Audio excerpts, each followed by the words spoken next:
The phone call came at 6:47 in the morning. Michael Anderson wiped the grease from his hands, wondering who would call his struggling auto shop this early. "Is this the mechanic who helped my daughter yesterday?"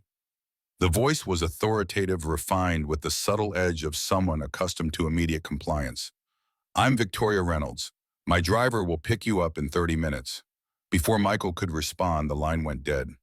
He stared at his phone, the screen returning to the image of his son's gap-toothed smile, taken last summer at the lake, before the latest round of bills had forced him to sell their fishing boat.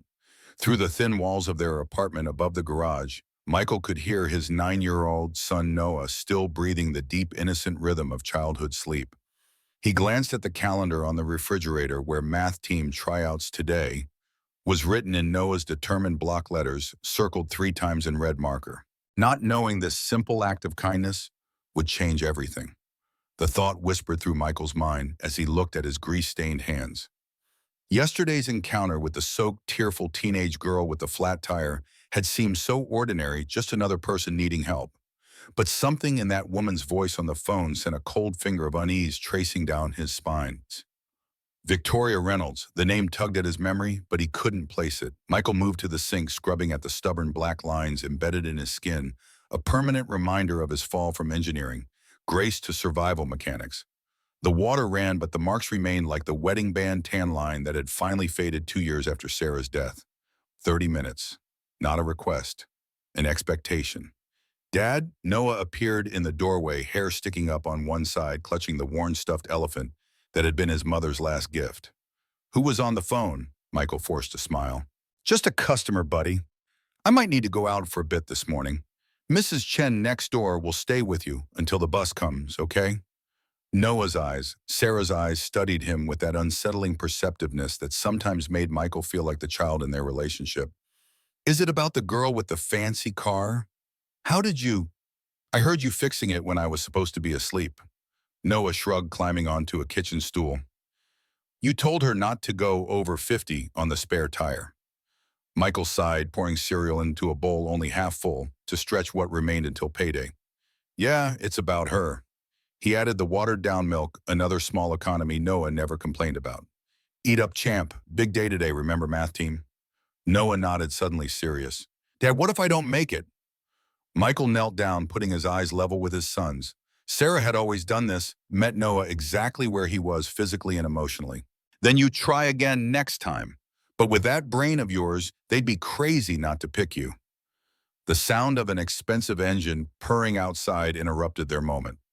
Michael glanced through the window at the gleaming black Bentley, now parked incongruously beside his battered pickup truck.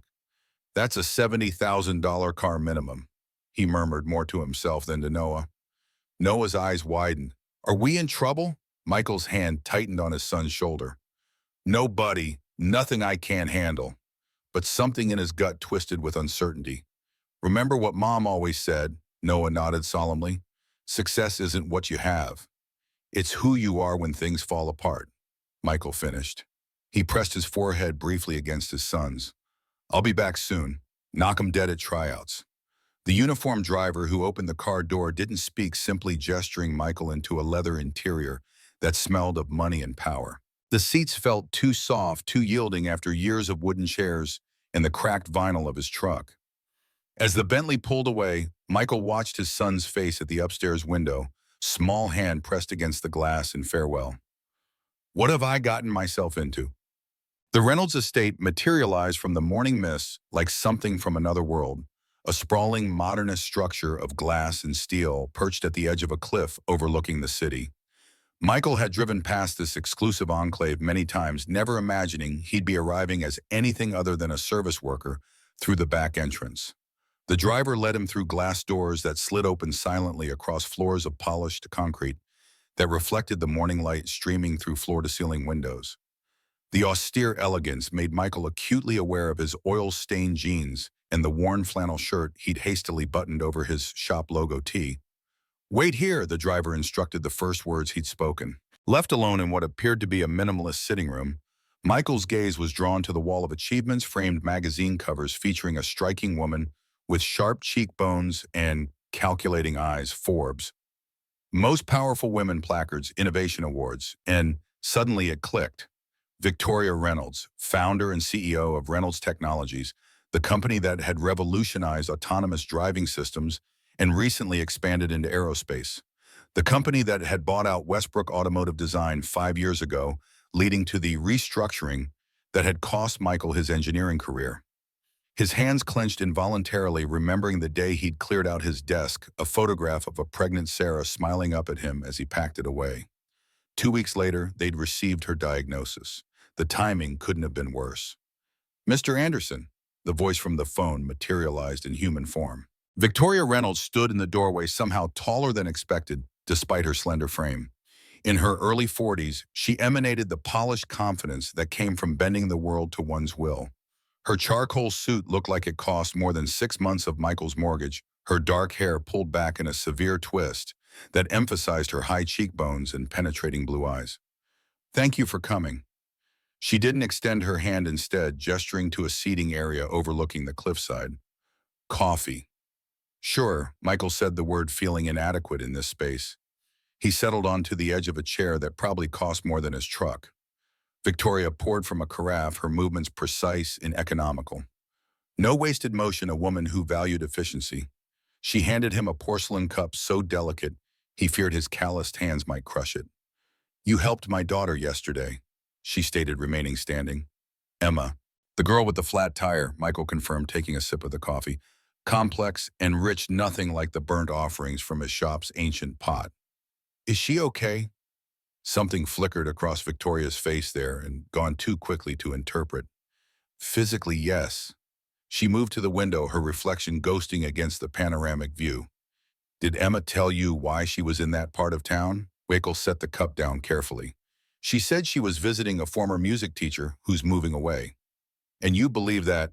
"It wasn't my place to question her," Michael replied, a defensive edge creeping into his voice. "My job was to help her get home safely." Victoria turned, studying him with an intensity that made the hair on the back of his neck rise. "An admirable principle. However, I find myself needing to understand exactly who you are, Michael Anderson." She picked up a tablet from the coffee table, glancing at it briefly. 42 years old. Former senior mechanical engineer at Westbrook Automotive Design until our acquisition 5 years ago. Opened Anderson Repairs shortly thereafter. Son Noah, age 9, currently in 4th grade at Parkside Elementary. Exceptional academic performance despite limited resources. Her eyes flicked back to him, clinical and assessing. Outstanding medical debt of approximately $137,000 from your late wife Sarah's cancer treatments. Current credit score, 612. Monthly income approximately 40% below your pre-layoff salary. A hot wave of anger crashed through Michael, his fingers tightening around the delicate cup handle. "Is this why I'm here, for you to remind me of my circumstances?" His voice was tight, controlled. "I'm well aware of them, thank you." To her credit, Victoria didn't appear offended by his tone. Instead, she tilted her head slightly, studying him with what seemed like genuine curiosity. "You misunderstand," she said, moving to sit across from him. "I'm not judging your circumstances. I'm trying to reconcile them with your actions. You closed your business early, losing potential income. You helped a stranger. You refused payment. According to Emma, you were on your way to coach your son's baseball team, but delayed that commitment to assist her." She leaned forward slightly, her eyes narrowing. "Why?" The question seemed genuine, as if Michael's basic decency was somehow a puzzle she couldn't quite solve. It struck him then that Victoria Reynolds, for all her success and power, might actually be confused by simple kindness without ulterior motive. "Because she needed help," he said simply, meeting her gaze. "She was a kid alone and upset. What else would anyone do?" The answer seemed to both satisfy and perplex Victoria. "You'd be surprised," she replied, a shadow crossing her face. "In my experience, people rarely act without calculation of benefit." Michael studied her more carefully, noticing for the first time the faint lines of exhaustion around her eyes concealed beneath expert makeup. "With respect, that's a pretty cynical worldview." "It's a realistic one in my position." She stood abruptly, moving back to the window. Her silhouette against the morning sun created a striking image of isolation. 4 years ago, there was a kidnapping attempt on Emma. Her father, my ex-husband, intervened. He was shot twice. Though he survived physically, the brain damage was significant. He no longer recognizes Emma or remembers their relationship. The revelation hung heavy in the air. Michael thought of Emma's unfinished sentence about her father, the pain evident even in what remained unsaid. The pieces of her behavior fell into place, the tracking apps, the anxiety about being late. "I'm sorry," he said quietly. "I didn't know." Victoria's shoulders tensed, then relaxed slightly. "Few do. We've kept the details private to protect Emma from media attention and to avoid encouraging similar attempts." She turned back to face him, composure fully restored. "So perhaps you understand now why a stranger taking an interest in my daughter raises certain concerns." Michael felt a flash of indignation. "I didn't take an interest in your daughter. I fixed her tire and let her use my phone. And yet you made quite an impression in doing so." Victoria returned to her seat, opening a folder that had been sitting on the table. "Emma has asked that you handle all maintenance for her vehicle going forward. She's also expressed interest in visiting your shop to learn basic automotive maintenance, something she claims would be useful knowledge, despite having a full-time driver at her disposal." Michael was taken aback. Emma had seemed grateful, yes, but this level of impact from such a brief interaction surprised him. "Look, I was just doing my job, which brings me to my proposition." Victoria slid a document across the table. "Reynolds Technologies has multiple corporate vehicles as well as employees' personal vehicles that require regular maintenance. Currently, we contract with Prestige Automotive in the city at considerable expense and inconvenience. I'm prepared to offer you an exclusive service contract to handle all our fleet maintenance needs." Michael stared at the document, the proposed monthly retainer figure, causing him to blink twice to ensure he wasn't misreading. It was more than triple his current monthly income. The amount would not only cover his expenses, but would allow him to pay down Sarah's medical debt, rebuild Noah's college fund, and perhaps even hire additional help at the shop. It was in business terms a lifeline. But Michael couldn't help feeling there was more to this offer than simple automotive maintenance. Something in Victoria's carefully neutral expression triggered the same instinct that had saved him from countless bad deals in the past. "Why would you do this?" he asked, not touching the contract. Victoria's expression remained impassive. "It's a business decision. Your qualifications exceed our current providers. Your location is more convenient to our campus, and my daughter trusts you, a rare occurrence these days." The explanation sounded reasonable, logical even, but Michael wasn't convinced. This felt like something else, a way to monitor him, perhaps, or to create an obligation. "And if I refuse?" The question slipped out before he could reconsider. A flicker of surprise crossed her face as if the possibility hadn't occurred to her. "That would be your prerogative, though I admit I'd find it curious to refuse an arrangement that would clearly benefit your financial situation and provide for your son's future." There it was, the subtle reminder of his precarious circumstances, the implied question of whether he could afford to turn down such an opportunity. For a moment, Michael felt the weight of Noah's future in his hands. This contract would solve so many problems, open so many doors that had seemed permanently closed after Sarah's death. And yet something in him resisted being neatly categorized as a problem Victoria Reynolds could solve with her checkbook. Michael stood, surprising himself with his next words. "Ms. Reynolds, I appreciate the offer, but I'd like some time to consider it. This feels complicated." She studied him with newfound interest, as if he'd just become a more complex puzzle. "You're not what I expected, Michael Anderson. I could say the same about you." The words escaped before he could filter them. For the first time, a genuine smile briefly transformed her face, softening the sharp angles of authority into something unexpectedly warm. "Fair enough. Take the contract. Review it. My number is on the card attached." As Michael prepared to leave, Victoria asked one final question that caught him off guard. "Your son, Noah, Emma mentioned you're coaching his baseball team. Are you any good?" The question was so unexpected, so disarmingly normal, that Michael found himself smiling. "Terrible, actually, but I show up, which seems to be what matters most to him." Something unreadable flickered in Victoria's eyes.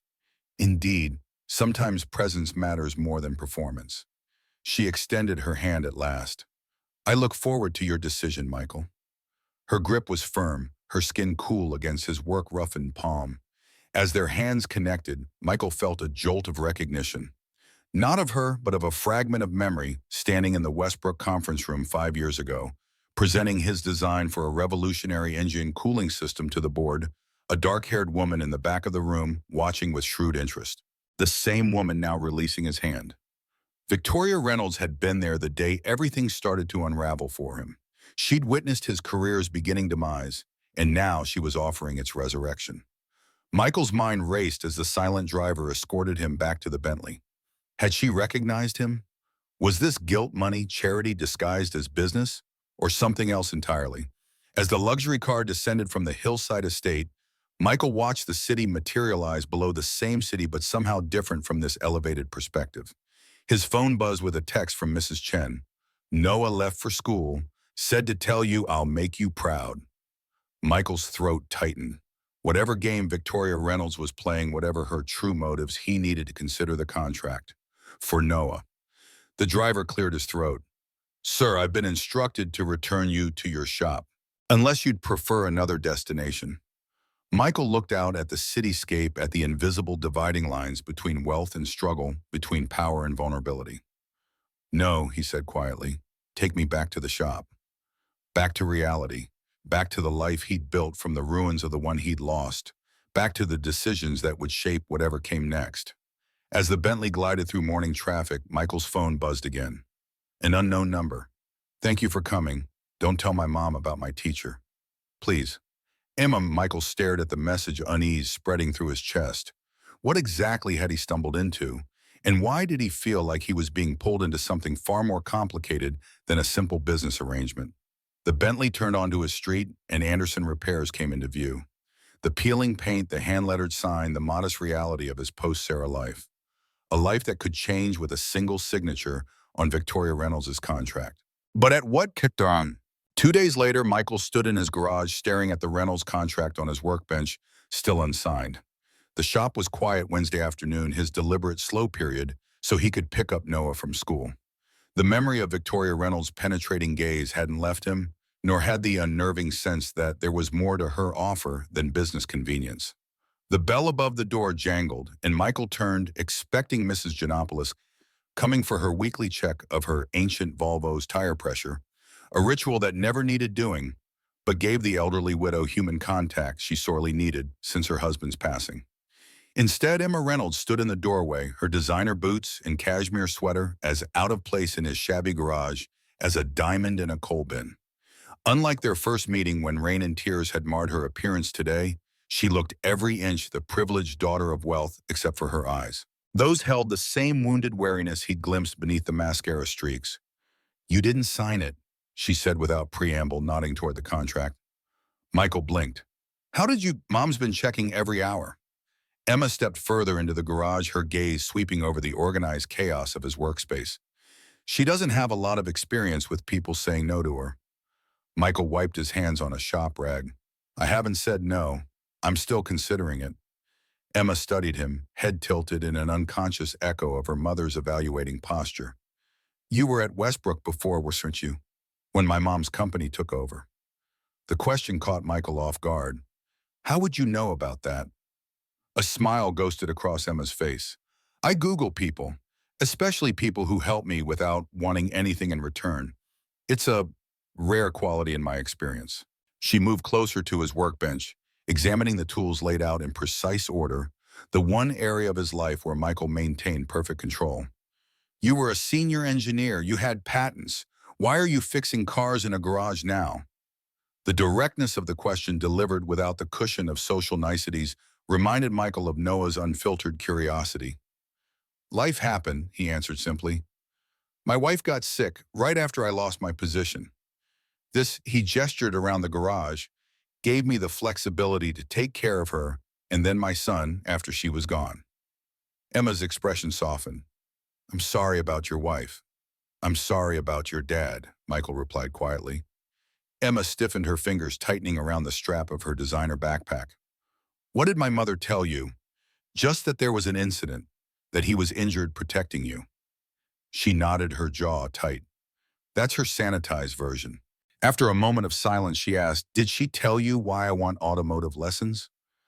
She seemed puzzled by it, Michael admitted. My dad was teaching me before it happened. He said everyone should know how their vehicle works, that it was stupid to depend entirely on other people for something so basic.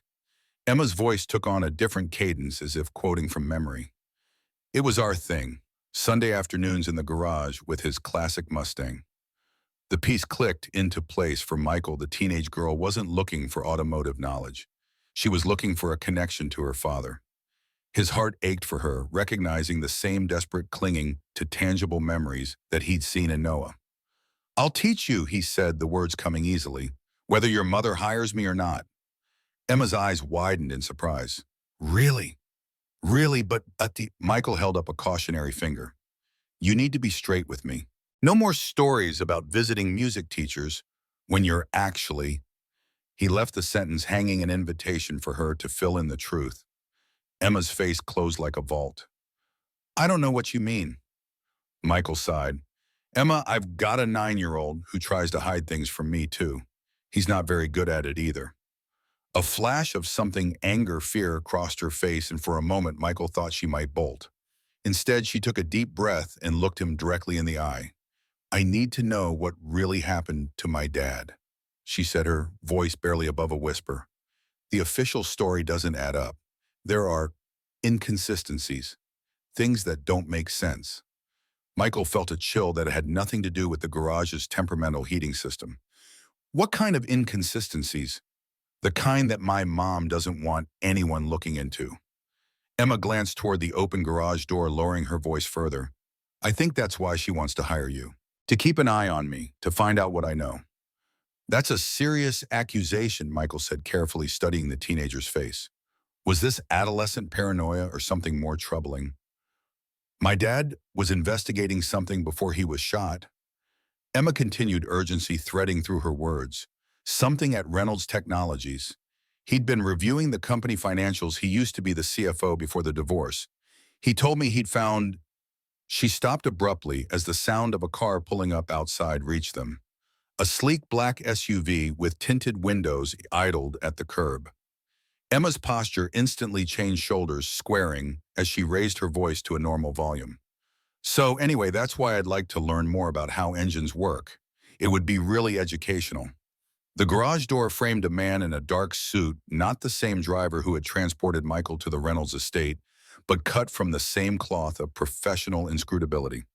Miss Reynolds, he called. Your mother is expecting you for your college counseling appointment. Emma's expression flickered with frustration before smoothing into practiced compliance. Coming, Marcus. She turned back to Michael, her eyes conveying what her words could not. Think about the contract, Mr. Anderson. It would be a great opportunity for everyone. As she walked away, she paused at the door. My car's making a weird noise. I might need to bring it by soon. The emphasis on need was subtle but unmistakable.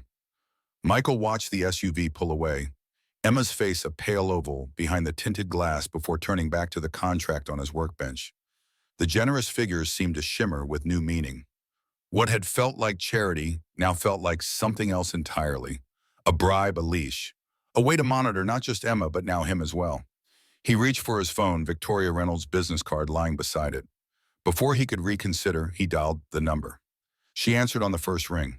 You've made a decision, not a question, a statement delivered with the confidence of someone unaccustomed to waiting. I have, Michael replied, looking at the photo of Noah and himself that hung above his workbench, both grinning, fishing poles in hand, Noah proudly displaying a tiny perch as if it were a record marlin. I'll accept the contract with one condition. A pause follows. I don't typically negotiate terms that have already been presented, Mr. Anderson. This isn't about money, Michael clarified. It's about Emma. If she wants automotive lessons, I provide them. No questions asked, no reports back to you on what we discuss. The silence stretched taut with unspoken calculations. That's an unusual stipulation. It's non-negotiable, Michael said, surprising himself with his firmness. She's looking for a connection to her father through this. I won't turn that into a surveillance opportunity. Another pause, longer this time. When Victoria spoke again, her voice carried a new note, something almost like respect. You've spent less than an hour in my daughter's company, Mr. Anderson. What makes you think you understand her motivations better than I do? Because I recognize the look, Michael said quietly. My son has the same one when he pulls out his mother's old math textbooks. It's not about the subject, it's about the connection. The silence that followed felt weighted as if Victoria was reassessing not just his offer, but him entirely. Very well, she finally said, but I expect full transparency about the actual maintenance work in billing. Of course, the contract needs to be signed today. Michael glanced at the clock. I pick up my son from school at 3:15. I can drop it by your office after that around 4:30. That won't be necessary. I'll send a courier to the school. They'll wait for you. Of course she knew where Noah's school was. Michael shouldn't have been surprised, but the reminder of how thoroughly she'd investigated his life sent another ripple of unease through him. Fine, he agreed. I'll meet your courier at Parkside Elementary at 3:15. As he hung up, Michael stared at the signed contract in his hand, wondering if he'd just saved his business or sold his soul. The generous monthly retainer would eliminate his financial worries, allow him to hire help, rebuild Noah's college fund. But Emma's words echoed in his mind. I think that's why she wants to hire you, to keep an eye on me, to find out what I know. What exactly had the girl discovered? And why was Victoria Reynolds, one of the most powerful women in the technology industry, so concerned about what her teenage daughter might uncover? Michael carefully placed the contract in an envelope, his engineer's mind already mapping variables, calculating risks. If Emma was right, he just placed himself at the intersection of a family drama that could have dangerous implications. If she was wrong, if this was just teenage rebellion and conspiracy thinking, he risked losing a contract that would secure his and Noah's future. The shop phone rang, startling him from his thoughts. Anderson Repairs, he answered automatically. Mr. Anderson. The voice was unfamiliar male with the crisp diction of expensive education. My name is Garrett Phillips, Chief Financial Officer at Reynolds Technologies. I understand you're about to enter into a contract with our company. Michael's grip tightened on the receiver. That's right. I'd advise caution, Phillips said, his tone pleasant but underlined with steel. Ms. Reynolds can be impulsive in her business decisions, particularly where her daughter is concerned. Is there a problem with the contract? Michael asked, wariness crawling up his spine. Not at all. It's perfectly legal. I'm merely suggesting that entanglements with the Reynolds family tend to be more complex than they initially appear. A pause for everyone involved. The warning was clear, though its precise meaning remained opaque. I appreciate your concern, Mr. Phillips, Michael replied carefully, but I've already agreed to the terms. As you wish. The man's voice cooled several degrees. Welcome to the Reynolds Technologies family, Mr. Anderson. I'm sure we'll be speaking again soon. The line went dead, leaving Michael staring at the receiver, the sense of stepping into something dangerous intensifying. First Emma's cryptic warnings about her father's accident, and now this thinly veiled caution from the company's CFO. What had started as a simple act of kindness, changing a flat tire for a stranded teenager, was evolving into something far more complicated, something that sent warning signals flaring through Michael's instincts. He glanced again at the photo of Noah innocently grinning with his fish. Whatever was happening with the Reynolds family, Michael had just committed himself to being part of it, for better or worse. The familiar ping of his text alert sounded.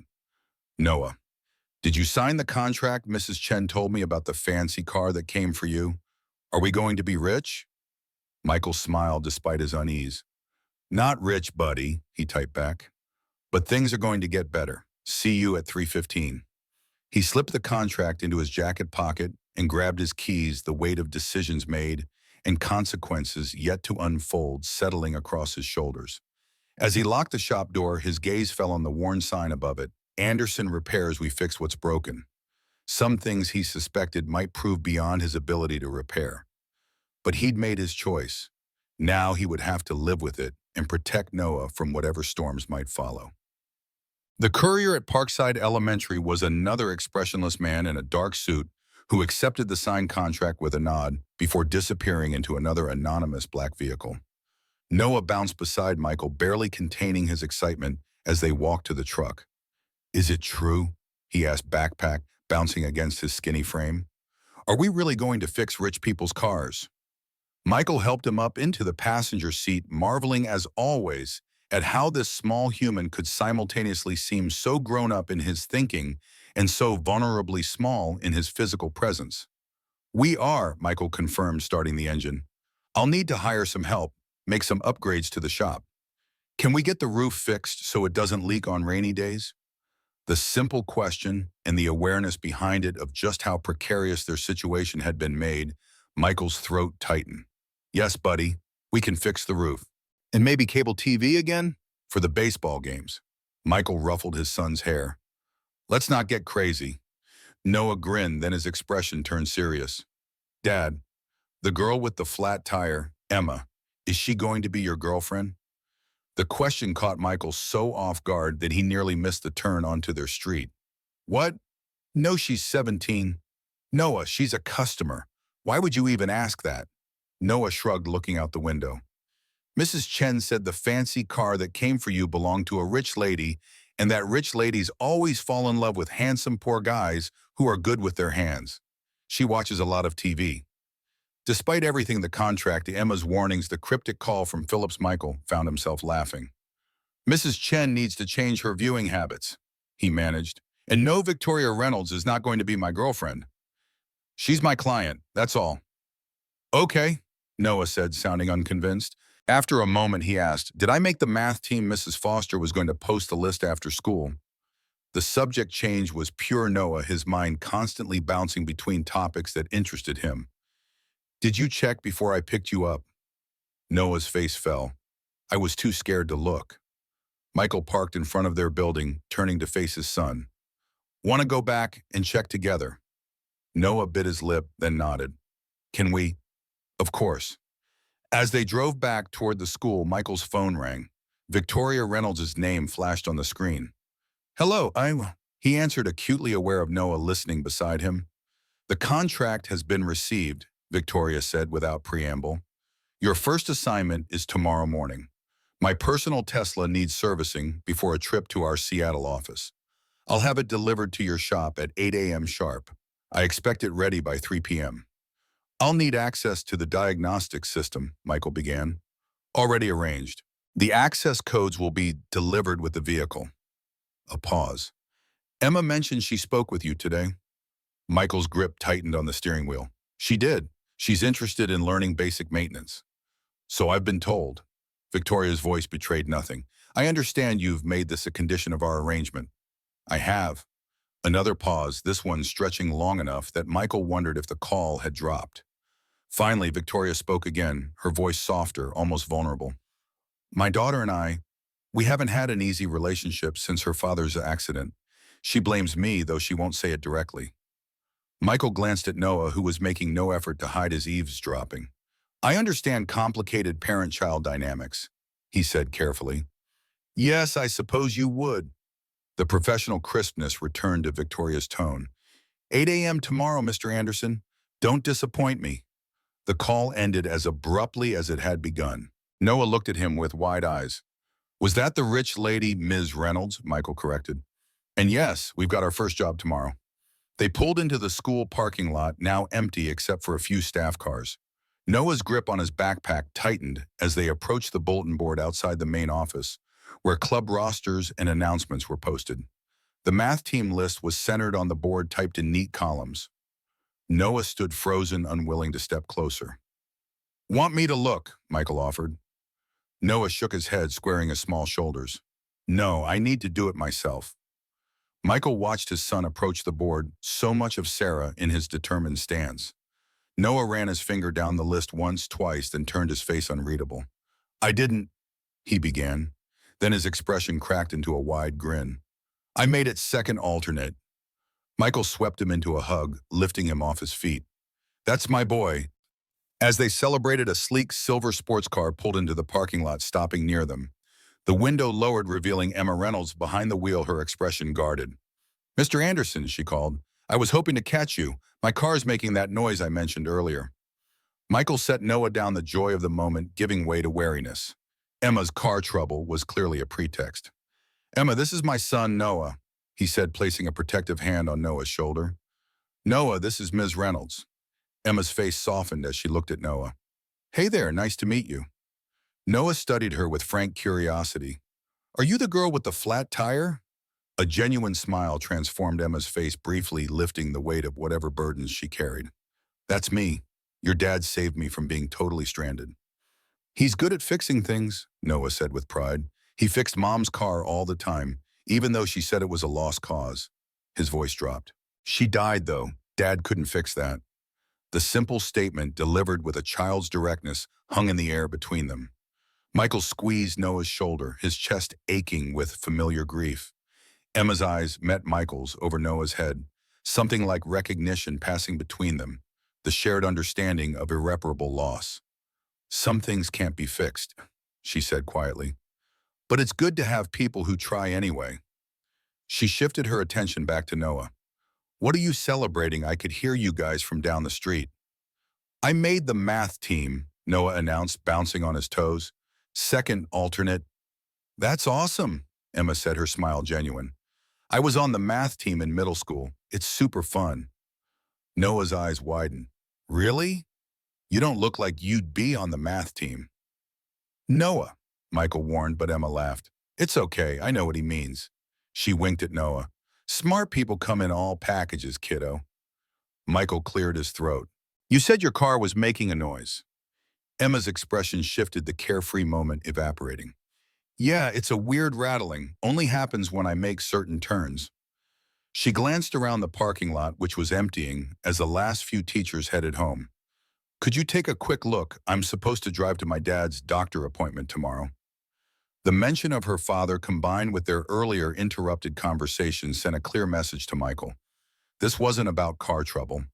Noah, why don't you wait in the truck? Michael suggested. I'll just be a minute. Can I watch? Noah protested. I want to learn too. Next time, buddy, Michael promised. This will just take a second. Reluctantly, Noah trudged back to the truck, glancing over his shoulder with undisguised curiosity. Once he was out of earshot, Michael approached Emma's window. There's no rattling, is there? Emma shook her head, her voice dropping to a near whisper. I found something in my mom's office about my dad's accident. She glanced nervously at the school building, as if expecting surveillance. The police report says it was a random attempted kidnapping gone wrong, but I found an internal security memo that contradicts that. Emma, Michael began, a warning in his tone. My dad was investigating financial irregularities at Reynolds Technologies. She continued urgently, specifically in the aerospace division, which was under development when he was shot. He found something, Mr. Anderson. Something big enough that someone tried to silence him. Michael ran a hand through his hair, the magnitude of what she was suggesting sinking in. Have you considered that maybe you're misinterpreting what you found? These are serious accusations. Emma's eyes flashed. I'm not stupid. I know what I saw. She reached into her glove compartment and pulled out a flash drive. This has copies of what I've found so far, including financial records with discrepancies that my dad flagged before his accident. She held it out, her hand trembling slightly. I need help, Mr. Anderson. I need someone who understands financial statements and engineering specifications. Someone my mother doesn't control. Michael stared at the flash drive, understanding, with perfect clarity, that taking it would irrevocably commit him to whatever dangerous path Emma was walking. His gaze drifted to his truck, where Noah sat waiting innocently, playing with the action figure he kept in the glove compartment. Emma, I have a son to think about, he said quietly. I can't get involved in corporate espionage or whatever this is. Hurt flashed across her face. So you're like everyone else. You took her money and now you're on her side. It's not about sides, Michael insisted. It's about being careful. If what you're suggesting is true, these are dangerous people we're talking about. People who allegedly tried to kill your father. Emma's jaw tightened. Then I'll do it alone. I always do. She started to roll up her window. Wait, Michael said, making a decision he hoped he wouldn't regret. I'm not taking your flash drive. That's too risky for both of us. But I will look at the Tesla tomorrow. If there's something unusual in the engineering or financial documents related to the aerospace division, I might spot it. Hope flickered in Emma's eyes. Really? Really, but Emma, be careful. Don't do anything that might put you in danger. And don't hide things from me if we're going to work together on this. She nodded, some of the tension leaving her shoulders. I won't. Thank you, Mr. Anderson. As she drove away, Michael returned to his truck where Noah was waiting with undisguised curiosity. What was wrong with her car? Michael started the engine, his mind racing. Just needed an adjustment. Nothing serious. Dad, Noah asked as they pulled away from the school. Are you okay? You look worried. Michael forced a smile, reaching over to ruffle his son's hair. I'm fine, buddy. Just thinking about all the work we've got coming up. But as they drove home, Michael couldn't shake the feeling that he'd just crossed a threshold into something far more dangerous than financial struggle. Victoria Reynolds wasn't just a wealthy client. She was a powerful woman potentially hiding deadly secrets.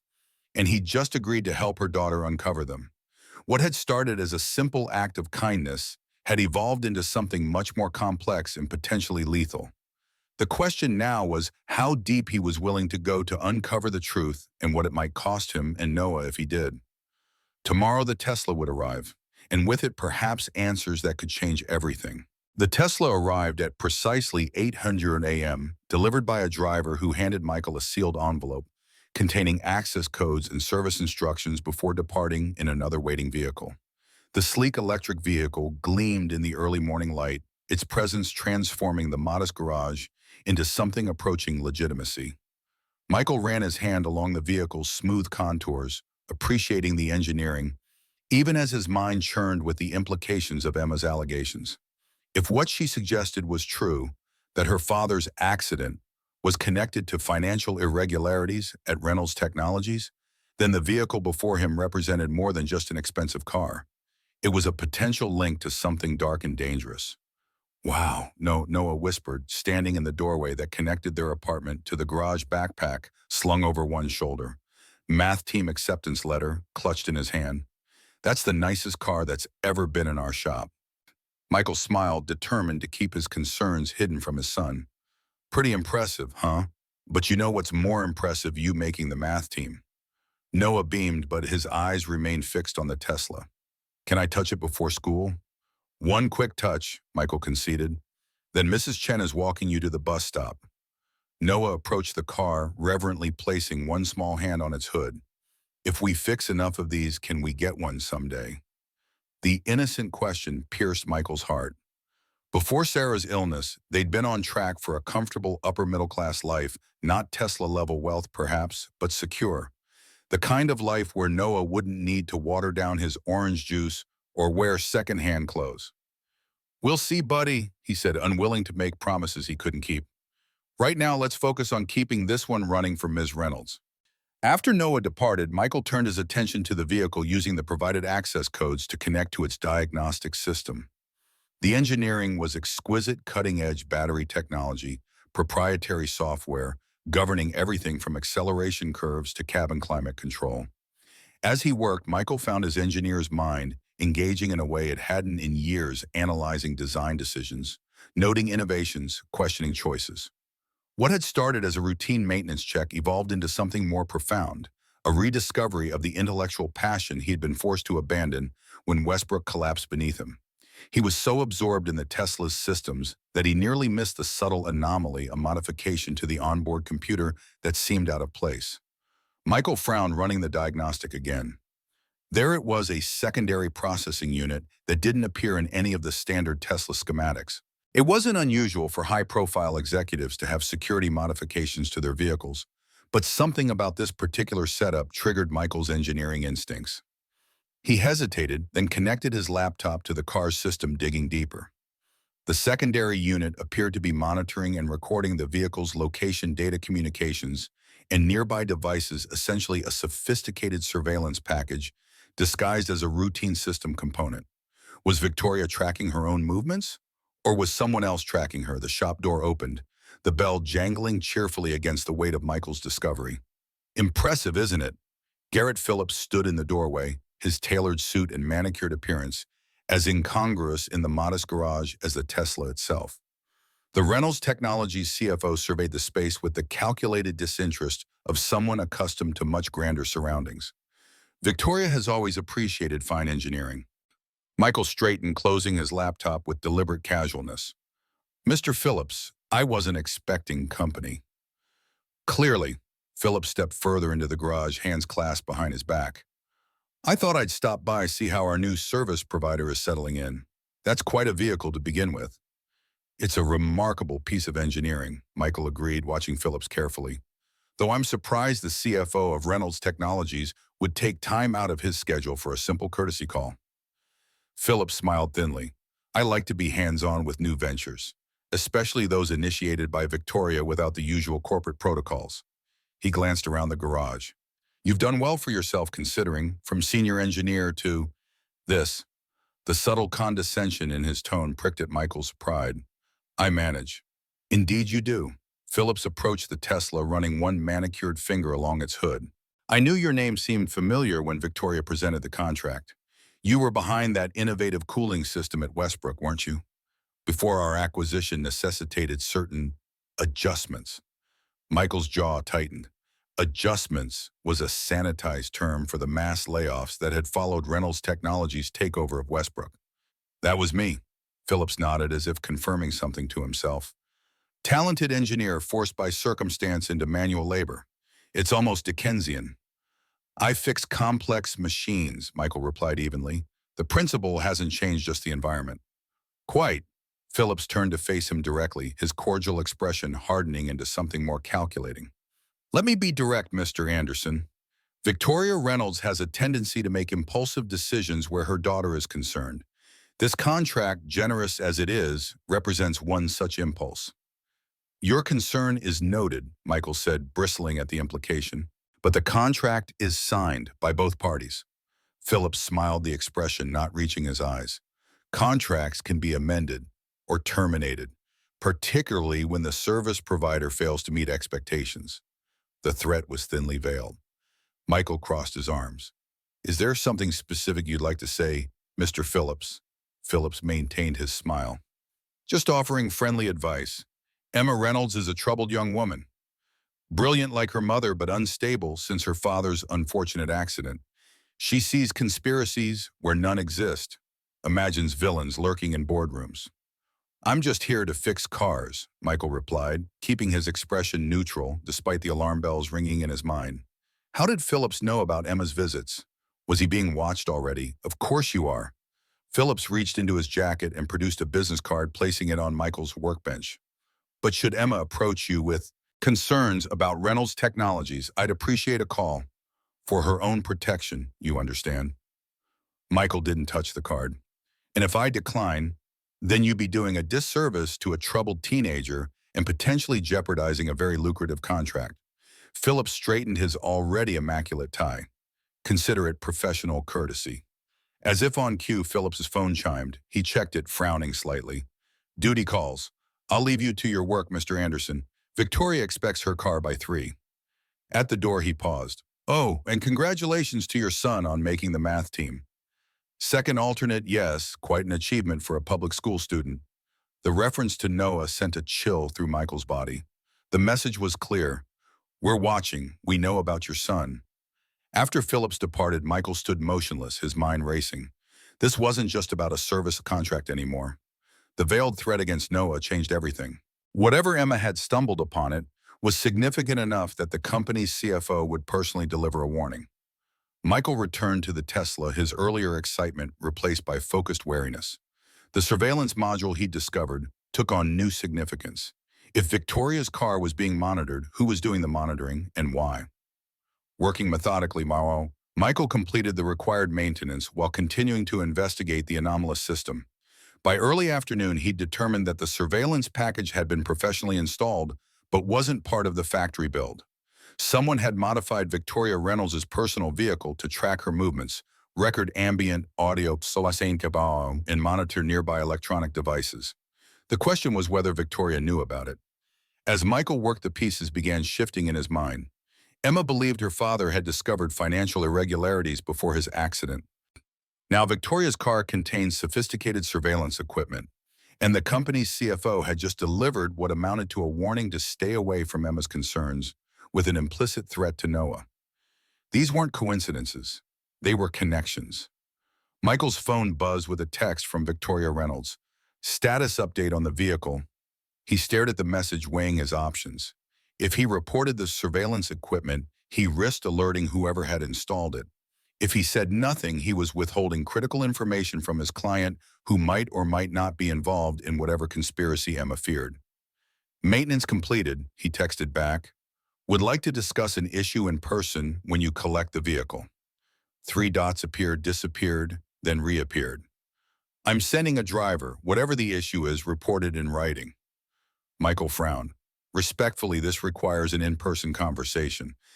This time the response came quickly. I don't have time for this, Mr. Anderson. Submit your report with the invoice. Before Michael could respond, the shop door opened again. This time it was Emma. Her school day apparently finished early. She glanced around nervously before stepping inside. Emma, Michael said, lowering his voice, this isn't a good time. Your mother's car. I know why you're working on it, she interrupted, her voice tight with urgency. I need to talk to you. It's important. Michael hesitated, then gestured toward the small office at the back of the garage away from the windows. Once inside, he closed the door. Garrett Phillips was here earlier, he said without preamble. Emma's face paled. What did he want? To warn me away from you and your conspiracy theories. Michael studied her reaction. He also made it clear that he knows about Noah, about the math team. Emma sank into the office's worn chair, her expression crumpling. I'm so sorry. I never meant to put your son at risk. The genuine remorse in her voice cemented Michael's decision. There's surveillance equipment in your mother's Tesla. Professional grade. Not factory installed. Emma's head snapped up. What kind of surveillance? Location tracking, audio recording, device monitoring. Whoever installed it has been listening to your mother's conversations, tracking her movements. It's them, Emma whispered, her face ashen. The same people who tried to kill my dad. Michael leaned against the desk. Emma, I need you to tell me everything. No more partial truths or cryptic warnings. What exactly did your father discover? Emma pulled out her phone, checking that it was powered off before speaking. My dad was the CFO of Reynolds Technologies before the divorce. He designed the company's financial systems. After he left, he maintained consulting privileges, supposedly to ensure a smooth transition, but really because my mom couldn't figure out all his security protocols. She took a deep breath. 3 weeks before the shooting, Dad called me. He was excited about something. He'd found a discrepancy in the aerospace division's R&D budget. Millions of dollars being funneled through shell companies for technology that didn't exist in any of the official development documentation. Corporate embezzlement, Michael suggested.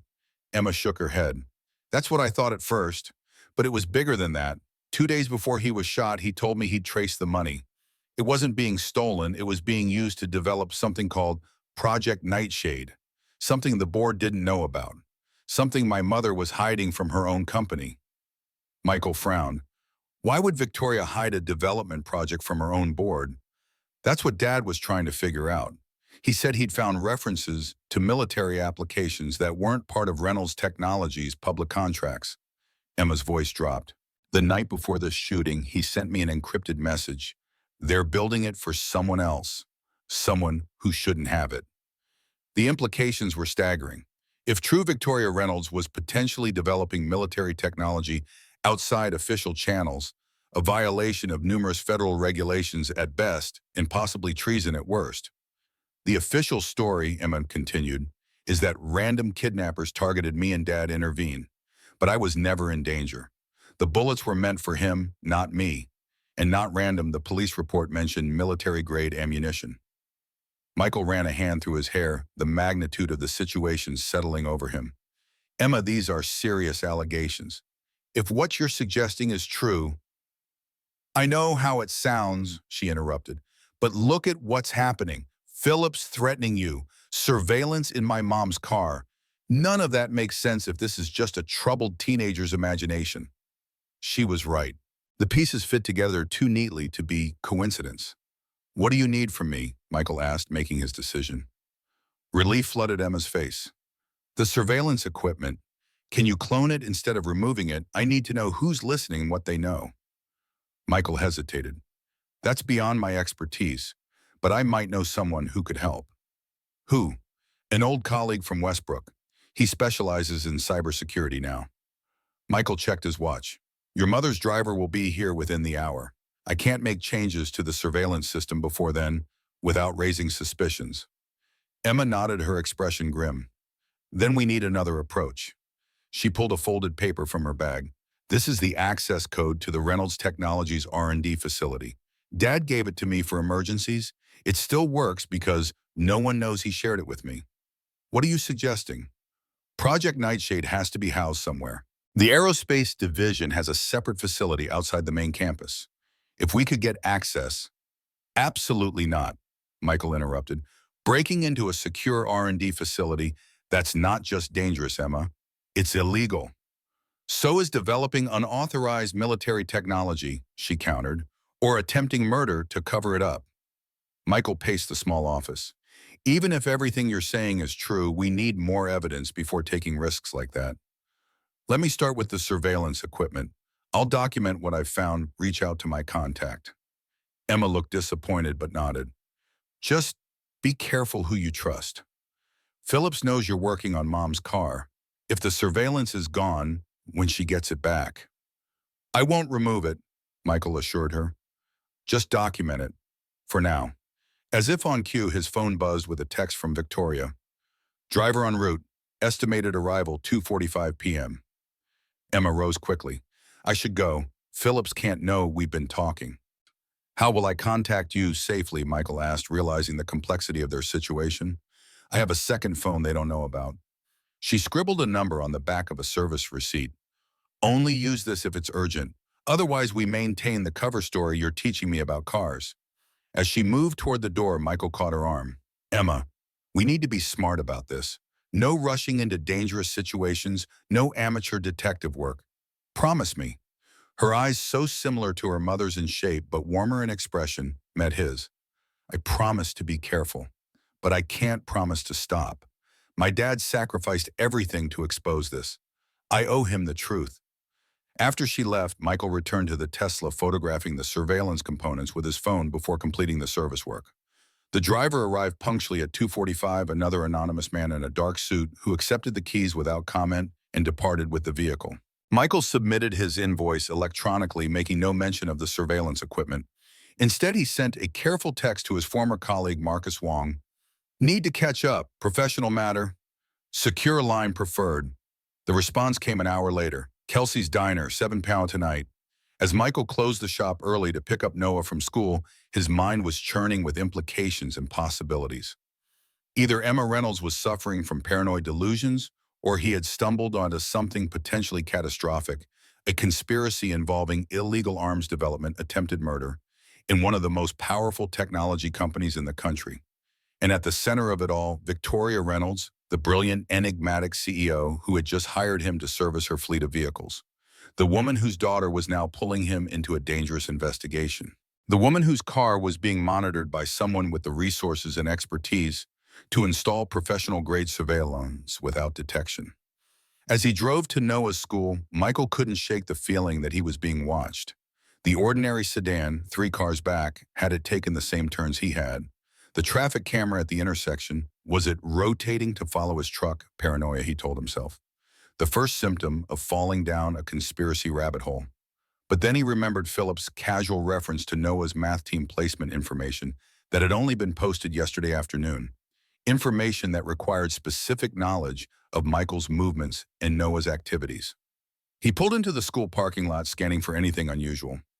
Nothing seemed out of place, but the sense of exposure of vulnerability remained.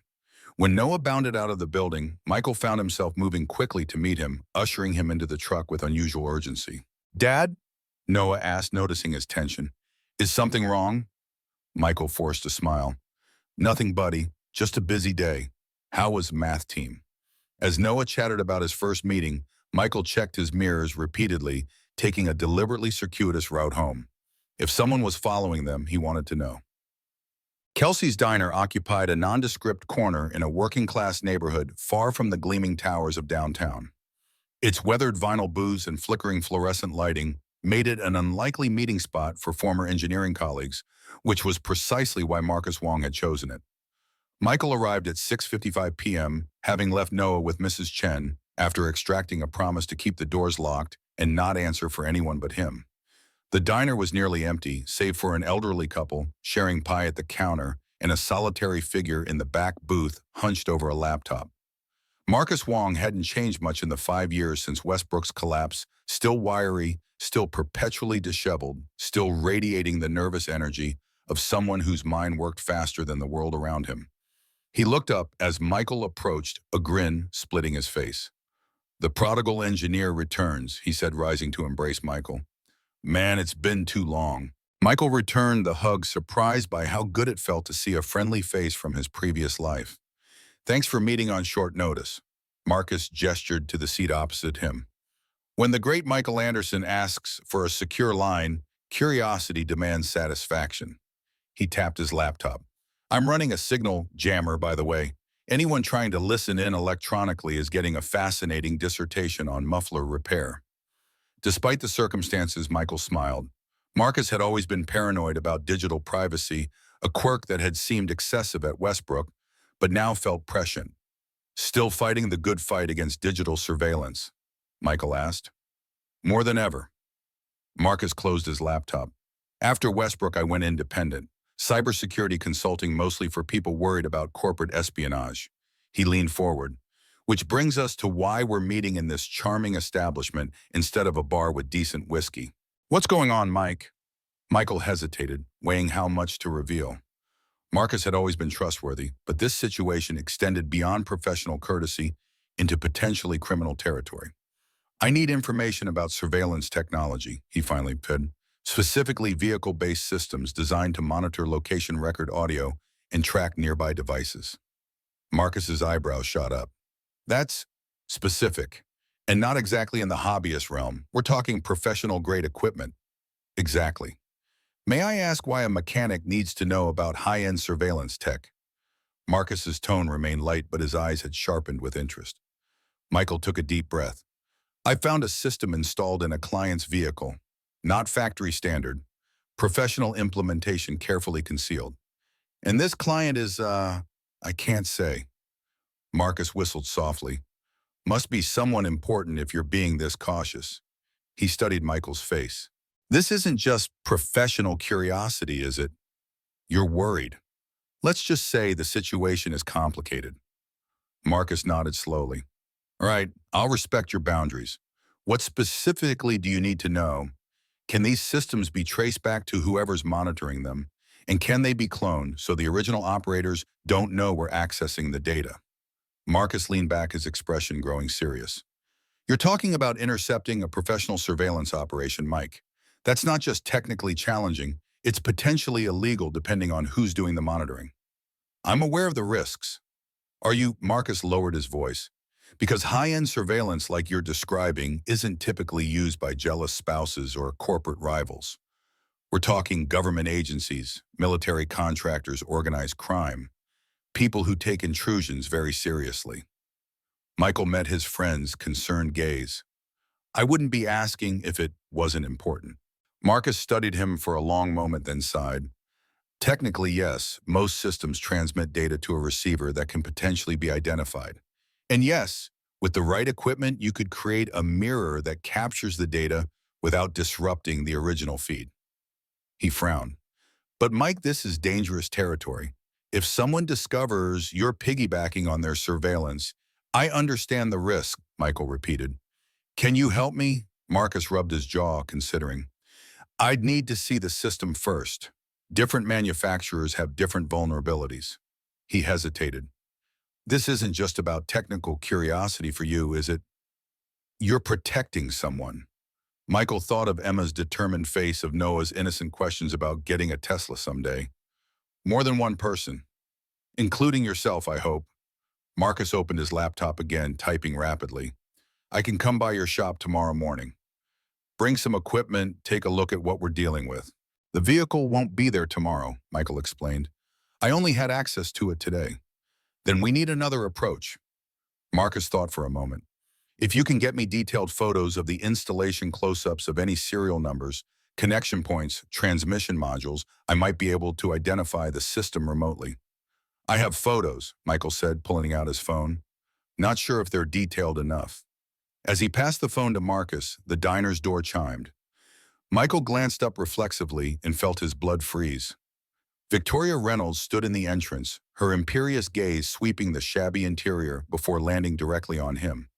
Unlike her usual impeccable business attire, she wore dark jeans and a simple blazer, hair loose around her shoulders, an apparent attempt at inconspicuous that failed spectacularly due to her commanding presence. Marcus, noticing Michael's expression, turned to follow his gaze. "Friend of yours," he murmured. "My new client," Michael replied quietly. "The one whose car I was servicing today." Marcus's eyes widened in recognition. "That's Victoria Reynolds, Reynolds Technologies." He looked back at Michael. "Mike, please tell me you're not involved in corporate espionage against one of the most powerful tech companies in the country." "It's complicated," Michael repeated, watching as Victoria approached their booth with determined strides. "Mr. Anderson," she said, her voice cool. "What a coincidence." "Ms. Reynolds," Michael acknowledged, his mind racing. How had she found him? Was she having him followed? "I didn't expect to see you here." Evidently. Her gaze shifted to Marcus, who was subtly sliding Michael's phone back across the table.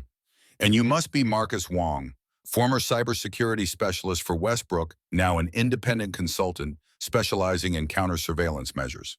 Marcus's surprise was evident. "You've done your homework." "I make it a point to know who my contractors associate with," Victoria replied smoothly. She returned her attention to Michael, particularly when those associations occur immediately after servicing my personal vehicle. The implication was clear. She knew exactly why they were meeting. Michael maintained a neutral expression. "Marcus is an old colleague. We were catching up." "Of course," Victoria's tone made it clear she didn't believe him. "May I join you? I believe we have matters to discuss that would interest Mr. Wong as well." Without waiting for an invitation, she slid into the booth beside Marcus, who looked increasingly uncomfortable. A waitress appeared, clearly starstruck by Victoria's presence. "Just coffee," Victoria told her. "Black." Once the waitress had gone, she folded her hands on the table. "You found the surveillance package in my Tesla." It wasn't a question.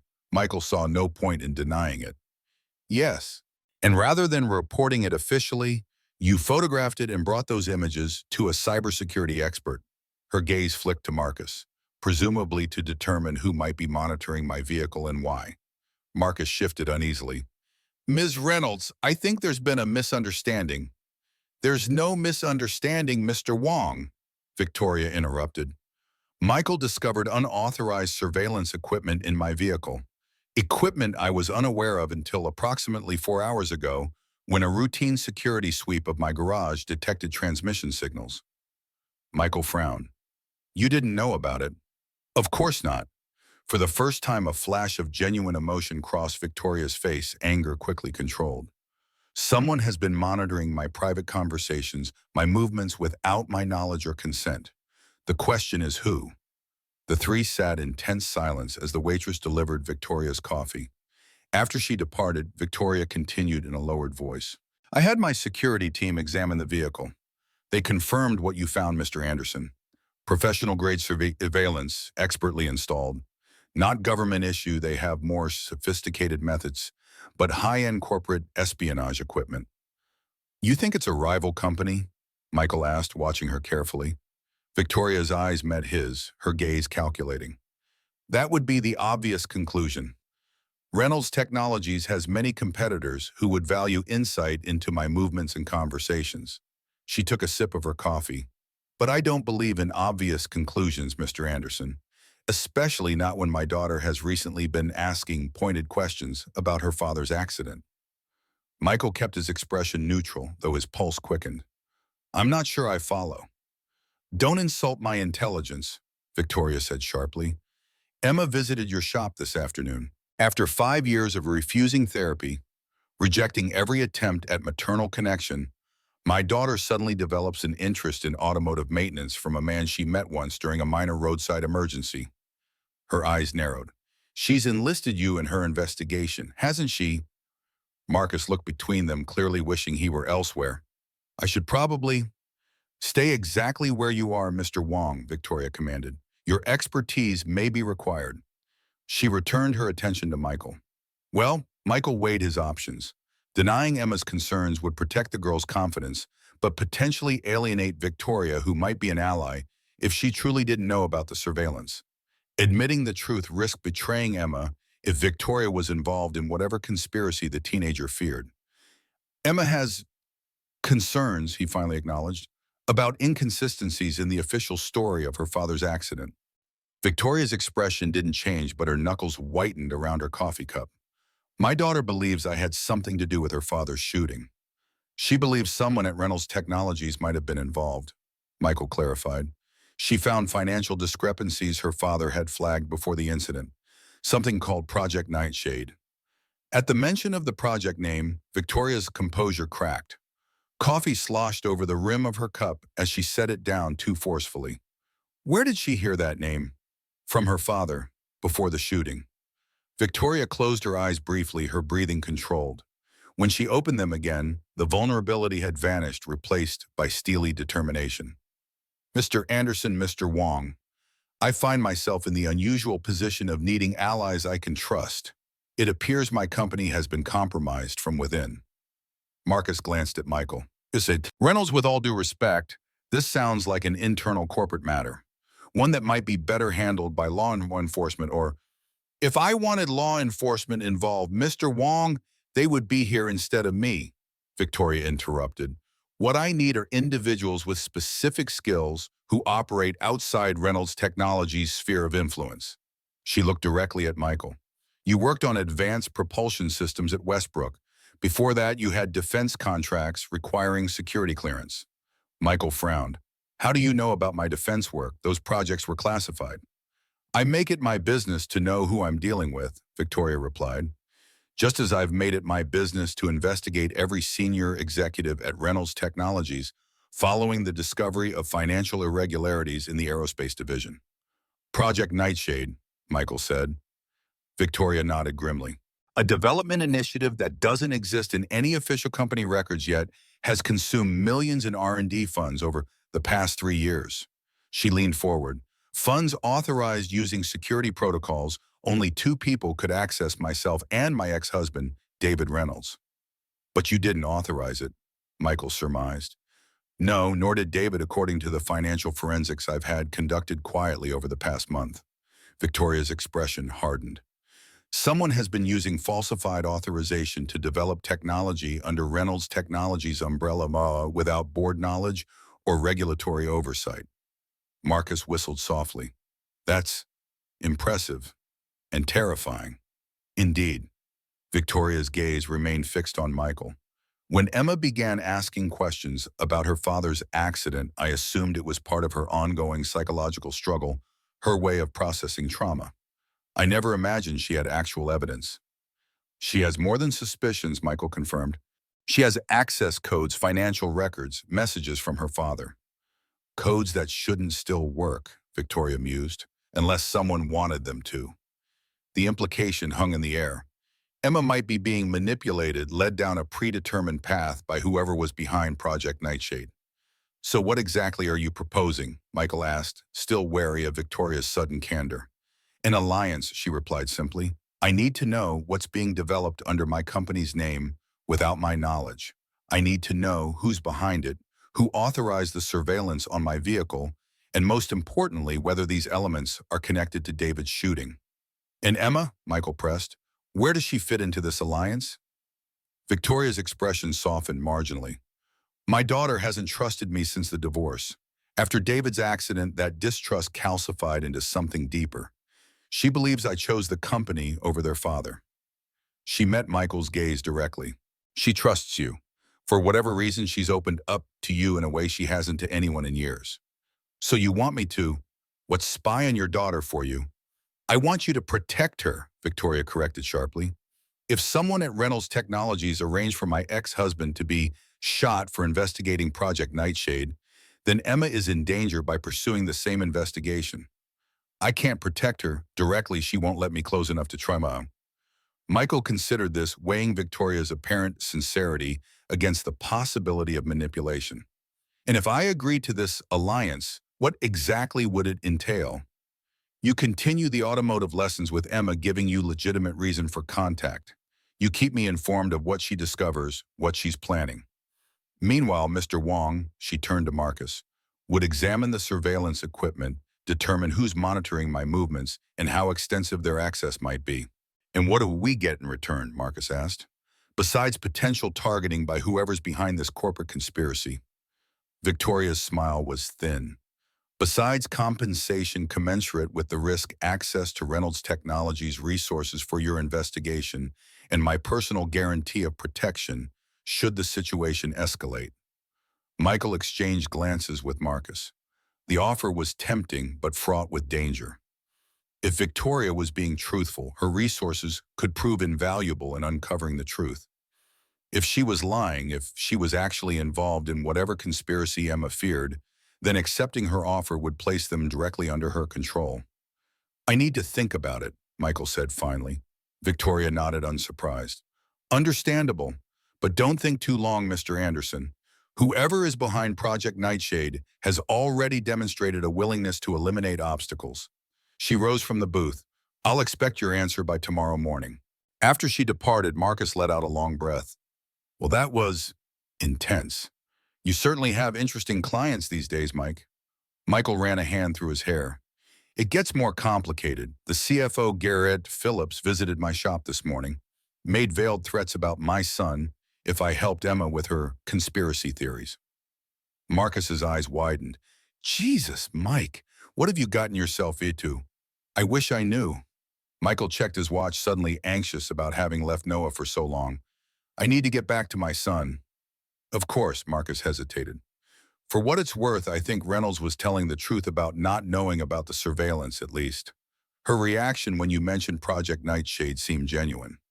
Maybe, Michael conceded, or she's an excellent actress. Either way, I've got decisions to make. Marcus packed up his laptop. Whatever you decide, I'm in. Westbrook survivors stick together. He gave Michael a grim smile. Besides, I've always wanted to investigate a shadowy corporate conspiracy with potential national security implications. Be careful what you wish for, Michael warned, thinking of Noah, of Emma, of the increasingly dangerous web he found himself entangled in. This isn't a cybersecurity game. Real people have been hurt. More could be. All the more reason to figure out what's happening, Marcus replied. Call me tomorrow after you've decided about Reynolds' offer. As they parted ways outside the diner, Michael scanned the parking lot, the street, the rooftops of nearby buildings, searching for signs of surveillance that would have been unthinkable just days ago. The ordinary concerns of his life, bills, Noah's school needs, shop repairs, seemed distant, now eclipsed by larger, more dangerous considerations. He drove home carefully, taking an indirect route, checking periodically for vehicles that might be following. Paranoia, perhaps, but after the day's revelations, caution seemed warranted. Noah was already asleep when he arrived, Mrs. Chen reporting that he had finished his math homework and read for an hour before bedtime. Michael thanked her, secured the apartment doors and windows, then stood watching his son's peaceful breathing for long minutes. Everything had changed, yet Noah slept on, blissfully unaware of the forces now swirling around their small family. Michael had promised Sarah that he would protect their son, provide him with opportunities, ensure his safety. Now those promises seemed in jeopardy, threatened by a conspiracy he barely understood, involving people far more powerful than himself. His phone buzzed with a text. Unknown number, did my mother find you? Be careful what you believe. Meet tomorrow, usual place, after school. E. Before he could respond, another text arrived, this one from Victoria Reynolds. Consider carefully, Mr. Anderson. Emma may trust you, but she doesn't know everything. Some dangers can't be faced alone. Michael stared at the two messages, the twin pressures of mother and daughter, pulling him in opposite directions. Emma desperate to uncover the truth about her father's shooting. Victoria claiming to protect her company from internal sabotage. Both potentially telling partial truths. Both potentially manipulating him for their own purposes. And at the center of it all, Project Nightshade, a mysterious development initiative worth endangering lives to protect. Michael moved to his cluttered desk, pushing aside bills and Noah's school notices to reveal his old engineering notebook. He hadn't used it since Westbrook's collapse, but now he opened it to a fresh page writing Project Nightshade at the top. If he was going to navigate this dangerous situation, if he was going to protect Noah and help Emma, while determining Victoria's true motives, he needed to approach it systematically like the engineer he'd once been. Gather data, identify variables, test hypotheses, Most importantly, he needed leverage information or resources that would give him some measure of control in a game currently dominated by billionaires and corporate conspiracies. As Michael began mapping the connections between the key players, Victoria Emma Phillips, the injured ex-husband, a plan started to form. A risky one that would require precise timing and Marcus's technical expertise, but one that might provide the leverage he needed. He worked late into the night, the engineer's mind that had lain dormant for years reawakening in the face of this complex, dangerous puzzle. When he finally fell asleep at his desk, the notebook page was covered with diagrams, timelines, and a detailed implementation plan. In the margin, he had written a single phrase underlined twice: trust no one completely. The next morning arrived with a sense of urgency that Michael hadn't felt since Sarah's final days. He prepared Noah's breakfast with mechanical efficiency, his mind still processing the revelations and dangers of the previous day. "Dad," Noah's voice broke through his thoughts. "You're pouring orange juice into your coffee." Michael blinked, realizing his son was right. "Sorry, buddy. Guess I'm a little distracted this morning." Noah studied him with that unsettling perceptiveness. "Is it about the fancy car lady Mrs. Chen says rich people always bring trouble?" Despite everything, Michael smiled. "Mrs. Chen watches too many soap operas." He ruffled Noah's hair. "Don't worry about adult stuff. Okay, you focus on being the math genius you are." "I'm not a genius," Noah protested, though he looked pleased. "Jason Kim got first place on the team, and he can do calculus already." "Well, you're a genius to me," Michael assured him. "Now finish your breakfast. Bus comes in 10 minutes. After seeing Noah off, Michael sent two carefully worded text messages. To Marcus, "I'm in. Need your technical expertise ASAP. My shop noon." To Victoria Reynolds, "Alliance accepted with conditions. Meeting your daughter after school is planned. Will report findings." To Emma, he sent nothing. Her warning about her mother gave him pause. Until he knew who to trust, partial disclosure seemed the safest approach. Michael was replacing a timing belt on Mrs. Peterson's ancient Honda when his phone rang an unknown number. "Anderson," he answered cautiously. "It's Garrett Phillips." The CFO's voice was smooth, controlled. "I understand you had an interesting dinner companion last night." Michael's hand tightened on the wrench he was holding. "I wasn't aware my social life was of interest to Reynolds Technologies." "Everything about our contractors is of interest, Mr. Anderson." Phillips's tone remained pleasant, but with an underlying edge. "Particularly when those contractors are consorting with Victoria Reynolds outside normal business channels." "Ms. Reynolds is my client," Michael replied neutrally. "We discussed vehicle maintenance requirements." "At a rundown diner 20 miles from either of your usual locations." Phillips laughed softly. "Come now, Mr. Anderson. We both know there's more to your sudden relationship with the Reynolds family than automotive services." Michael set down the wrench, focusing entirely on the conversation. "What exactly do you want, Mr. Phillips?" "The same thing I wanted yesterday: professional courtesy. Information about Emma Reynolds' activities, her concerns, particularly regarding her father's accident." "And if I decline," Phillips sighed as if disappointed, "then your contract with Reynolds Technologies would unfortunately need to be reconsidered. Additionally, certain financial institutions might receive information about irregularities in your business practices. Tax concerns, perhaps, the kind that might trigger audits, asset freezes." The threat was no longer veiled. "You're talking about fabricating evidence to damage me financially." "I'm talking about protecting Reynolds Technologies from potential corporate espionage," Phillips countered smoothly.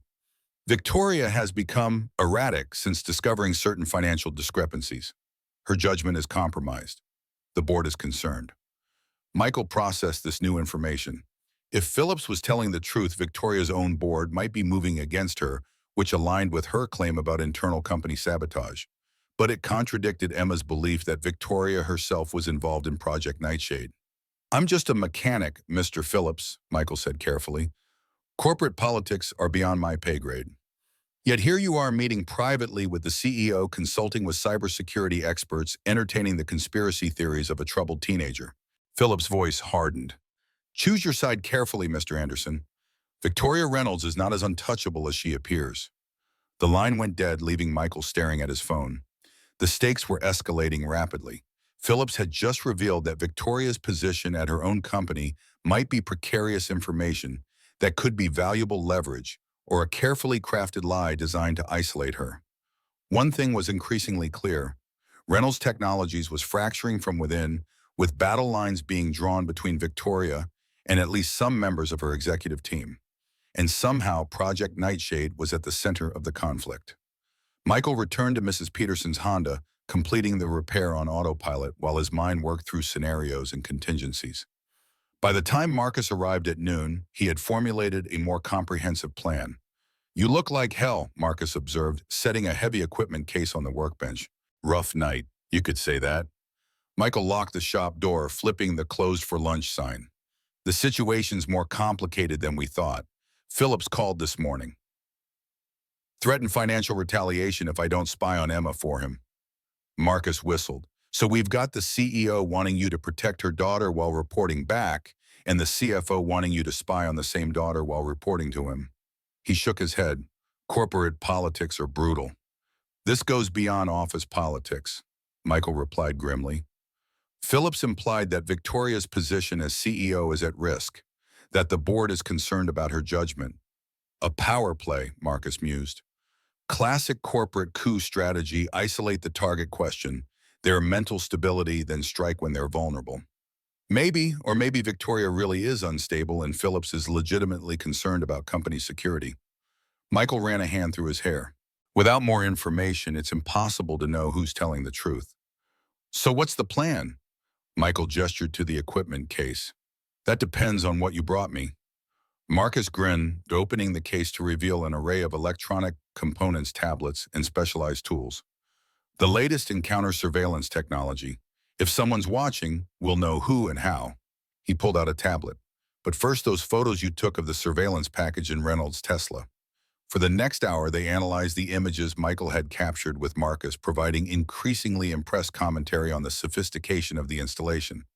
"This isn't off-the-shelf equipment," he concluded. "Custom-built military-grade components adapted for civilian application. Whoever installed this has serious resources and expertise." "Government," Michael suggested. Marcus shook his head. "Too crude for official agencies. They have much more elegant methods these days." He pointed to a specific component in one of the photos. "This transmission module is designed to send data through a proprietary channel. Very specific frequency range, heavily encrypted." "Can you trace it?" "With the right equipment, yes, but we'd need direct access to the system." Marcus frowned. "Without the Tesla, our options are limited." Michael considered this. What if we had another vehicle from the Reynolds Fleet 1 that might have similar surveillance installed? Possible if the operation is targeting the company broadly rather than Victoria specifically. Marcus looked at him curiously. "Do you have access to other Reynolds vehicles?" "I will," Michael confirmed. "The service contract covers their entire corporate fleet. Phillips may have threatened me, but the contract stands for now." "Clever," Marcus nodded approvingly. "Use their own surveillance against them." "Exactly, but I need to know who to trust, Victoria or Phillips. Or neither." Michael checked his watch. "Emma's meeting me after school. She may have more information about Project Nightshade." "Be careful," Marcus warned. "If this really does involve illegal weapons development and attempted murder, you're dealing with people who won't hesitate to eliminate problems." "I'm aware of the risks." Michael thought of Noah, of the promises he'd made to Sarah. "But I'm already involved. The best protection now is information leverage I can use if things go wrong." Marcus began packing up his equipment. "I'll start developing a way to trace the transmission signals once we have access to another monitored vehicle. In the meantime, play along with both sides. Let Victoria and Phillips each think you're working for them. And Emma, she specifically warned me not to trust her mother." "Trust but verify," Marcus advised. "Gather information from all three sources, look for inconsistencies. The truth usually reveals itself in the contradictions." After Marcus departed, Michael reopened the shop, mechanically completing the day's scheduled repairs, while his mind working through contingencies and risks. The ordinary concerns of his business seemed almost comically mundane compared to the high-stakes corporate conspiracy he'd stumbled into. At 3:15, he closed the shop again, leaving a message on the answering machine that he would reopen at 500. The automotive lesson cover story with Emma required regular appointments that would impact his business hours, another cost of his growing involvement in the Reynolds family drama. He arrived at the park where Emma had suggested meeting, choosing a bench with clear sight lines in all directions, a precaution that would have seemed paranoid days ago, but now felt necessary. The area was quiet, with only a few mothers watching young children on the playground equipment. Emma arrived precisely at 3:30, dressed in casual clothes that helped her blend in with the college students who frequented the park's walking paths. She sat beside Michael, not looking at him directly. "We might be watched," she said quietly, pretending to check her phone. "My mom's security has been more visible since yesterday." "Your mother found me last night," Michael replied, matching her casual posture while keeping his voice low. "She knows about Project Nightshade, claims she didn't authorize it." Emma's hands stilled on her phone. "She's lying. Dad told me she was the one who initiated the project. That's why he was investigating. He found her digital signature on the authorization documents." Could the signatures have been forged? Maybe, but why would she suddenly care now, years after Dad was shot? Emma's skepticism was evident. Did she tell you what Nightshade actually is? No. She claimed not to know, said it was being developed without board approval, using falsified authorizations. Emma scoffed. "Mumming happens at Reynolds Technologies without my mother's knowledge. She's pathologically controlling monitors everything, everyone, including you." A flash of pain crossed Emma's face. "Especially me. Ever since the divorce, but worse, after Dad's accident. Tracking apps, security personnel at school restricted communication channels." She met his gaze directly for the first time. "Did she ask you to spy on me?" Michael hesitated, then decided on honesty. "Yes, she says she's worried about your safety, that if your father was shot for investigating Nightshade, you could be in danger for doing the same." "How convenient," Emma muttered. "She gets to monitor me while pretending it's for my protection." She pulled a folded paper from her pocket. "I found this in my dad's personal files. He kept a hidden safe in our old house. Mom doesn't know about it." Michael unfolded the document, a technical specification sheet for something called a targeted electromagnetic pulse delivery system. Most of the details were heavily redacted, but the Reynolds Technologies logo and Project Nightshade header were clearly visible. An EMP weapon. Michael frowned, scanning the partial specifications. "This is military technology." "Exactly, but Reynolds Technologies doesn't have defense contracts for weapons development. They're authorized for communications systems, autonomous vehicle technology, civilian applications only." Emma's voice dropped further. "Dad discovered they were developing weapons under the guise of civilian projects, using company resources for unauthorized military technology." "Who would they be developing this for?" Michael asked, still studying the document. "Without proper contracts, they couldn't sell to the U.S. military." "That's what Dad was trying to figure out when he was shot." Emma reclaimed the paper carefully, returning it to her pocket. "He thought Mom might be developing it for private sale, to foreign interests." The implications were staggering. If true, Victoria Reynolds wasn't just guilty of corporate malfeasance, she was potentially committing treason. "Emma, these are extremely serious allegations," Michael said carefully. "Have you considered taking this to the FBI? With what proof, partial technical specifications, and my father's suspicions?" She shook her head. "Whoever's behind this has covered their tracks too well. We need concrete evidence connecting the project to its intended recipient." "And you think that evidence exists?" "It has to." Emma's determination was palpable. "Dad wouldn't have risked everything without being certain. He told me he had documented the whole operation, financial trails, technical specifications, communication logs. He called it his insurance policy." "Where is this documentation now?" "That's what I've been trying to figure out. Before the shooting, he told me he'd hidden it somewhere. They would never think to look." Emma's frustration was evident. "I've searched everywhere I could think of: his apartment, his office, our old vacation house." Michael considered this new information, trying to reconcile it with Victoria's version of events. "Your mother claims the surveillance in her Tesla was installed without her knowledge, that someone is monitoring her movements." "Maybe," Emma conceded, "but more likely she discovered someone else's surveillance and is using it to play victim, to manipulate you into trusting her." The cynicism in her assessment was striking and concerning. Emma's view of her mother was so fundamentally negative that she interpreted even potential evidence of Victoria's innocence as further proof of guilt. "What about Garrett Phillips?" Michael asked. "He's been pressuring me as well. Threatened financial retaliation if I don't report your activities to him." Emma's eyes widened. Phillips was Dad's protege. They worked closely together before the divorce.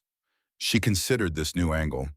He could be continuing Dad's investigation, or, her expression darkened, he could be involved in Nightshade himself, using his position as CFO to hide the financial trails. Or he could be telling the truth concerned about corporate security and your mother's stability, Michael suggested, playing devil's advocate. Emma shook her head firmly. "No one at that company tells the whole truth. Ever." She checked her watch. "I need to go. Mom's expecting me home by 5 for a family dinner with some board members." Her distaste was evident. "Be careful," Michael cautioned. "If what you're suggesting about Project Nightshade is true, the people involved won't hesitate to protect themselves." "I know." Emma's expression softened slightly. "Thank you for believing me, for helping." As she walked away, Michael remained on the bench, processing the conflicting narratives he'd been presented with. Victoria claimed ignorance of Project Nightshade and concern for her daughter's safety. Emma believed her mother was the architect of an illegal weapons development program that had led to her father's shooting. Phillips positioned himself as protecting company interests against Victoria's instability. All three couldn't be telling the truth. The question was, who was lying and why? Michael's phone buzzed with a text from Victoria. "Emma returned home safely. I trust your conversation was productive." Before he could respond, another text arrived, this one from Phillips. "The board meeting tonight includes discussion of vendor contracts. Your continued services depend on your cooperation." What did the girl tell you? The pressure from both sides was mounting, each demanding information about the other. Michael composed careful, non-committal responses to both buying time while revealing nothing of significance. As he returned to his truck, he noticed a black sedan parked across the street, identical to the one he'd spotted near Noah's school yesterday. When he turned to look directly at it, the vehicle pulled away smoothly, disappearing around a corner. The sense of being watched, of being caught in the middle of something dangerous and expanding, intensified. Whatever Project Nightshade was, whoever was behind it, Michael was now firmly in their sights. He started his truck, checking the mirrors repeatedly as he drove toward Noah's school. His son's safety had to remain his priority, regardless of corporate conspiracies and billionaire family dramas. Yet even as he focused on Noah, Michael couldn't shake the engineer's curiosity that had reawakened within him. The partial specifications for the EMP weapon had triggered his professional interest. The technical challenges involved in creating a targeted electromagnetic pulse were considerable. Only someone with advanced knowledge of both electromagnetic field generation and precision targeting systems could develop such technology. Someone like the senior engineering team at Reynolds Technologies, or perhaps someone who had once been a promising engineer at Westbrook Automotive Design, specializing in power systems and electromagnetic shielding. Someone like Michael Anderson. The realization hit him with stunning clarity as he pulled into the school parking lot. He wasn't just a convenient mechanic who had helped Emma with a flat tire. He wasn't a random choice for Victoria's fleet maintenance contract. He had been selected, specifically, for his engineering background and expertise in the very technologies Project Nightshade would require. But selected by whom? Victoria Phillips. Some other player he hadn't yet identified. Noah emerged from the school building, his small face lighting up at the sight of his father's truck. Michael pushed the disturbing realization aside, focusing on his son's animated chatter about the day's math team practice. Tonight, after Noah was asleep, he would call Marcus. They needed to accelerate their investigation, determine who was behind Project Nightshade before the circle of danger drew any closer to the one person Michael couldn't afford to risk. For now, though, he listened to Noah's excited description of geometric proofs maintaining the illusion of normalcy while the shadows of conspiracy gathered around them. Whatever happened next, Michael was certain of one thing: he had moved beyond being an unwitting participant in the Reynolds family drama. He was now a deliberate player in a game with rules he was only beginning to understand and stakes higher than he had initially imagined.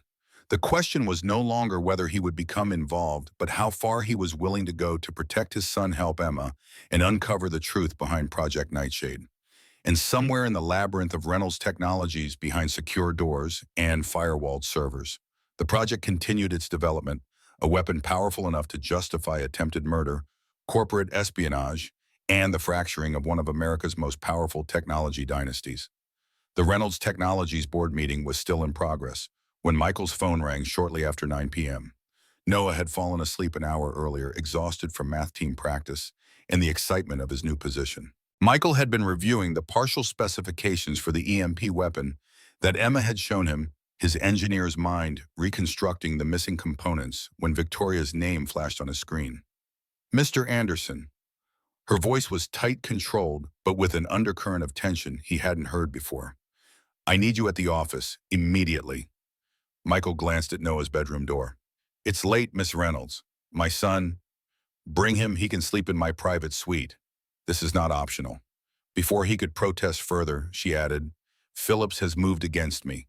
The board is voting on my suspension, pending investigation into erratic behavior and financial improprieties. We don't have much time. The urgency in her voice was genuine. Whatever game Victoria Reynolds was playing, this part wasn't an act. Why me? Michael asked, already moving to gather his things. I need someone outside the company, Victoria interrupted. Someone not on anyone's payroll. Phillips has been more thorough than I anticipated. My security team has been reassigned, my access restricted. A brief pause. And Emma is missing. Michael froze. What do you mean missing? She left dinner early claiming a headache. When my assistant checked on her 30 minutes later, she was gone. Her tracking app has been disabled. The implications were clear and alarming. If Emma had decided to pursue her investigation alone, if she was attempting to access Project Nightshade directly, she was placing herself in extraordinary danger. I'll be there in 30 minutes, Michael said. He woke Noah gently, wrapping the boy in a blanket and carrying him to the truck. Noah mumbled sleepily, accustomed to occasional nighttime emergencies from Michael's years as a single parent managing Sarah's medical crises. It's okay, Dad, he murmured, nestling against Michael's shoulder. I can sleep anywhere. The trust in his son's voice sent a wave of protective determination through Michael. Whatever danger he was walking into, whatever complex game was being played between Victoria and Phillips, he would navigate it and return safely to Noah. As Michael drove through the night toward the gleaming tower of Reynolds Technologies, his phone buzzed with a text from Marcus, signal analysis complete, surveillance transmission encrypted but origin identified, call when safe. Another piece of the puzzle potentially vital, but no time to follow up now. The Reynolds Technologies headquarters dominated the city skyline, its distinctive curved glass facade illuminated against the night sky. Victoria was waiting beside the private elevator, her usual impeccable business attire replaced by what appeared to be a hastily assembled outfit, designer jeans, silk blouse, hair pulled back in a simple ponytail. The transformation was striking, making her seem suddenly younger, more vulnerable. You brought your son, she observed as Michael approached Noah, sleeping in his arms. You didn't leave me much choice. There was an edge to his voice, the protective father, overwhelming professional courtesy. The elevator ascended silently to a stunning penthouse suite that occupied the entire top floor of the tower. Michael gently laid Noah on a bed in the guest room. The boy curled into the plush bedding without waking his small form, a poignant reminder of innocence amid the gathering storm of adult corruption. Now tell me what's happening, Michael demanded after closing the guest room door. The full truth this time. Victoria moved to a concealed panel in the wall, revealing a hidden safe. From it, she withdrew a thick folder and a portable hard drive. Project Nightshade is real, she said without preamble, placing the items on a glass coffee table. But I didn't authorize it. David discovered it 3 years ago, unauthorized weapons development using Reynolds Technologies resources hidden within legitimate aerospace projects. Emma believes you're behind it, that David was investigating you when he was shot. I know what my daughter believes. Pain flashed across Victoria's face. David and our marriage ended badly. He convinced Emma that I chose the company over our family. When he found evidence of Nightshade, his first assumption was that I had initiated it. She met Michael's gaze directly. He was wrong. Then who did? Victoria gestured to the folder. That's what David was trying to determine when he was shot. His investigation pointed to someone on the board or in senior management, but he couldn't identify the mastermind. She paused.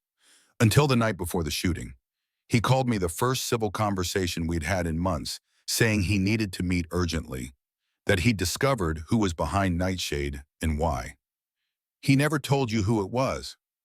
He insisted it had to be in person, said he had documentation proof that would blow everything wide open. We arranged to meet the next day. Victoria's voice caught slightly. He never made it. Instead, he was shot protecting Emma from supposed kidnappers who conveniently vanished after the shooting. Michael's engineering mind processed the narrative, searching for inconsistencies. If what you're saying is true, why didn't you continue the investigation after David's shooting? Why wait years to pursue this? Because I didn't know the full extent of what he'd discovered. Victoria's composure cracked further. David and I communicated through lawyers after the divorce. He never shared his suspicions about Nightshade with me directly, only with Emma, apparently. Bitterness tinged her words. After the shooting with David, unable to communicate and Emma blaming me, I had no idea what he'd found. All I knew was that someone had nearly killed my ex-husband, potentially to silence him. So what changed? Michael pressed. Why are you pursuing this now? Two things. Victoria opened the folder revealing financial documents and technical specifications.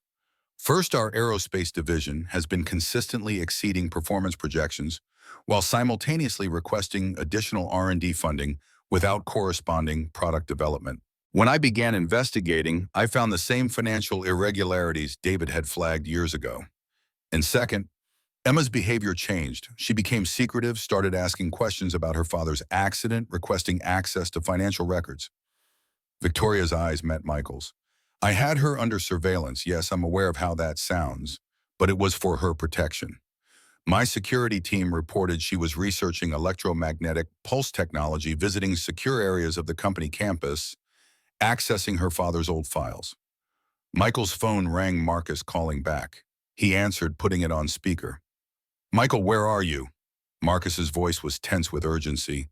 With Victoria Reynolds. What did you find? The surveillance signals from her Tesla, I traced them. They're being monitored from inside Reynolds Technologies, executive level. A pause. Specifically from servers registered to Garrett Phillips, the CFO. Victoria's expression confirmed she'd heard.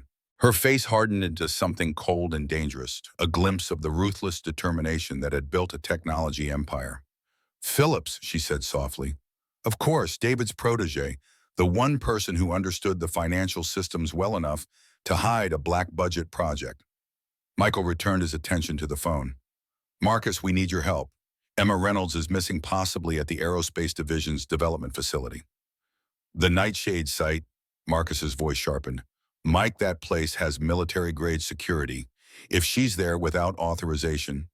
I know the risks, Michael interrupted, but if Phillips is behind the surveillance, behind Nightshade, and Emma is getting close to proof, the implication hung silently between them. Emma might already be in life-threatening danger. I need satellite imagery, security system, schematics, anything you can get on that facility, Michael continued, and I need it fast. Give me 20 minutes, Marcus replied. And Mike, be careful who you trust. After ending the call, Victoria was already at her computer. If Emma is pursuing her father's investigation, she might be trying to access the Aerospace Division's secure development facility. It's 5 miles from the main campus, isolated facility with its own security protocols. She pointed to a satellite view. Heavily restricted access. Even I need special clearance to enter certain areas. Could Emma get in? Not through official channels, but if she has her father's access codes, if they haven't been properly purged from the system, Victoria's concern was palpable. She's resourceful and determined. Victoria's phone chimed with an incoming message. She glanced at it, her expression tightening. The board vote is complete. I've been temporarily removed as CEO pending investigation.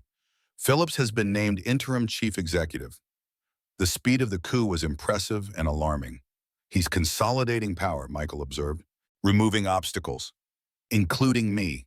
Victoria's voice was ice. And potentially Emma, if she's found evidence linking him to Nightshade or David's shooting. Michael checked on Noah, still sleeping peacefully, before returning to find Victoria loading items into a sleek backpack. We need to move, she said. My access to this penthouse will likely be revoked within hours. Phillips won't waste time. Where can we go that's secure? I have a property Phillips doesn't know about, purchased through a shell company after David's shooting. It's where I've been conducting my own investigation. Victoria led them to a hidden elevator, different from the one they had arrived in. Executive escape route, she explained at Michael's questioning look. Exits through the building's service area, no security cameras. They emerged in an underground parking area where Victoria approached a nondescript sedan. We can't risk your vehicle. Phillips may already have it flagged.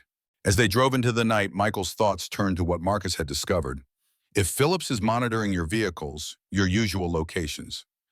That's why we're going somewhere he doesn't know exist, Victoria replied, her attention on the road. A property in the mountains, isolated, secure with equipment, will need to access the aerospace facility. She glanced at him briefly. I've been preparing for this confrontation longer than you realize, Mr. Anderson. Michael, he corrected automatically. If we're breaking into secure facilities together, we might as well use first names. A ghost of a smile touched her lips. Michael, then. The property, when they reached it, was nothing like Michael had expected from someone of Victoria's wealth and status. Rather than an elegant mountain retreat, it was a utilitarian structure built into the hillside surrounded by a high-security fence with no identifying markers. My version of a panic room, Victoria explained as she navigated the security protocols at the gate. Established after David's shooting when I realized someone within my own company might be working against me. Inside was a space that looked more like a tactical operations center than a mountain cabin. One wall was covered with monitors displaying security feeds, financial data, and personnel files of Reynolds Technologies executives. Another held communications technology surveillance gear and various electronic devices. You've been busy, Michael observed, laying the still sleeping Noah on a bed in a small adjoining room. When he returned, Victoria was already changing into dark tactical clothing. There's gear for you as well, she said, gesturing to a cabinet. Michael raised an eyebrow. You just happen to have men's tactical clothing in my size. Victoria didn't look up from the computer where she was reviewing security schematics. I maintain equipment for various contingencies. The sizing is coincidental. But something in her tone suggested it wasn't coincidental at all. The unease that had briefly receded returned in force. Victoria, he said carefully, how much of this situation have you orchestrated? She stilled, then turned to face him fully. What exactly are you asking, Michael? The flat tire, and my findings the service contract, this prepared safe house with equipment in my size. He met her gaze directly. How much of my involvement was by design rather than chance? For a long moment, Victoria simply studied him, calculation visible behind her eyes. Then she sighed, the sound unexpectedly human from someone who projected such careful control. The flat tire was genuine, she said finally. Emma's presence in that part of town was her own decision, visiting her former music teacher, as she told you. Your assistance was coincidental. She paused. What came after was not. Meaning I investigated you thoroughly after Emma mentioned your kindness. Your engineering background, your experience with electromagnetic systems, your financial struggles, all potentially useful. Victoria's candor was disarming in its directness. The service contract was deliberate. I needed someone outside Reynolds Technologies, someone with relevant expertise who might recognize anomalies in our vehicles, including surveillance equipment. You were looking for evidence of monitoring, Michael realized. You suspected Phillips even then. Victoria nodded. I knew someone had accessed financial systems using falsified credentials. I knew unusual technology was being developed within the aerospace division without proper board oversight. What I didn't know was who was behind it until you found the surveillance equipment and your friend traced it to Phillips. The calculation of it all should have angered Michael, being manipulated, positioned like a chess piece in a corporate game. Instead, he found himself respecting the strategic thinking even as questions remained. Why not go to the authorities, FBI, SEC, someone with actual jurisdiction? With what evidence? Victoria countered. Financial irregularities that could be explained as accounting errors, suspicions about a project that officially doesn't exist, concerns about surveillance that could be dismissed as corporate security measures. She shook her head. I needed concrete proof linking Phillips to Nightshade, to illegal weapons development, potentially to David's shooting. Without that, going to authorities would only alert him while accomplishing nothing. The logic was sound if cynical. Michael moved to the equipment cabinet, examining the tactical gear she'd provided. And Emma, where does she fit in your strategy? Victoria's expression softened, revealing genuine concern beneath the calculated exterior. Emma was the variable I couldn't control. She's been investigating independently, following her father's footsteps, but without his experience or caution. She looked away briefly. I've tried to protect her without her knowledge. Clearly, I've failed. Michael's phone buzzed with an update from Marcus, detailed schematics of the aerospace facility, along with a brief message. Multiple security alerts in the past hour. Someone triggered a silent alarm in the restricted development section. Michael showed Victoria the message, whose knuckles whitened on the edge of the desk. Emma, she said, certainty in her voice. She's there. And apparently not as stealthy as she hoped, Michael added grimly. Victoria pointed to the schematics. We need to enter here through a maintenance tunnel connected to the water reclamation system. Limited surveillance manual locks rather than biometric. It's our best chance to reach the development area without detection. And when we get there, what exactly are we walking into? Victoria pulled up detailed schematics on the main monitor. 3-tiered security, perimeter fencing with motion sensors and cameras, building access requiring biometric authentication, internal compartmentalization with varying security clearances. She pointed to a section marked in red. Based on the financial data and resource allocation, Project Nightshade is housed here, the most secure area with independent power, separate ventilation, isolated networks. Even with your biometrics, getting to her won't be easy, especially if Phillips has alerted security to watch for you. That's why we're not using the main entrance, Victoria reiterated, gathering equipment. Sometimes analog solutions are the most effective against digital security. Michael hesitated, glancing toward the room where Noah slept. What about my son? The house's security system is state-of-the-art. No one knows this location exists except me, and now you. Victoria's expression softened fractionally. If you'd prefer to stay with him, I understand. I can attempt this alone. The offer seemed genuine, giving Michael an honorable exit from what was increasingly looking like a dangerous operation with potential legal consequences. But the thought of Emma alone, possibly trapped, certainly in danger, made the decision for him. I'll leave him a note, Michael said, moving to the desk for paper and pen, in case he wakes up before we return. After leaving the note beside his sleeping son, Michael rejoined Victoria, who was loading what appeared to be tranquilizer pistols. Non-lethal, she explained, catching his questioning look, but effective. If we encounter security personnel, I'd prefer not to harm them. They're just doing their jobs. The consideration surprised him, another glimpse of humanity beneath the calculating exterior. They left the safe house in a rugged SUV with darkened windows. As they drove toward the aerospace facility, the first hints of dawn began to lighten the eastern sky, adding urgency to their mission. Daylight would make covert access significantly more difficult. What exactly is Project Nightshade developing? Michael asked as they navigated the empty pre-dawn roads. Emma showed me partial specifications for an EMP weapon, but the details were heavily redacted. Victoria kept her eyes on the road, but her voice betrayed tension. Based on the financial trails and resource allocation, it appears to be a precision electromagnetic pulse delivery system, a weapon capable of targeting specific electronic infrastructure without the collateral damage of traditional EMP devices. That's theoretically possible. Michael acknowledged, his engineering mind immediately grasping the implications. Directed energy focus through a carefully calibrated delivery system could disable electronic infrastructure within a defined area while leaving surrounding systems intact. Precisely. The military applications are obvious: disable enemy communications, weapons systems, or power grids without destroying physical infrastructure. Victoria's hands tightened on the steering wheel. But such technology falls under strict export controls and international treaties.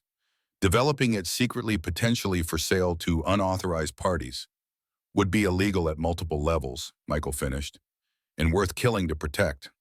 The aerospace facility appeared ahead, its perimeter illuminated by security lighting despite the approaching dawn. Victoria parked the SUV in a wooded area half a mile from the fence line, concealing it beneath camouflage netting with practiced efficiency. From here we go on foot, she said, checking her communication device. They moved through the forest in silence, Victoria demonstrating surprising skill at covert movement. As they approached the perimeter, she pointed out security cameras in their blind spots, then produced a small device from her pack. This will create electromagnetic interference with the cameras just enough to disrupt the image without triggering failure alerts. The technology was sophisticated but familiar to Michael, similar to systems he'd helped design years ago at Westbrook. That's based on the EM shielding prototype from the NV340 project.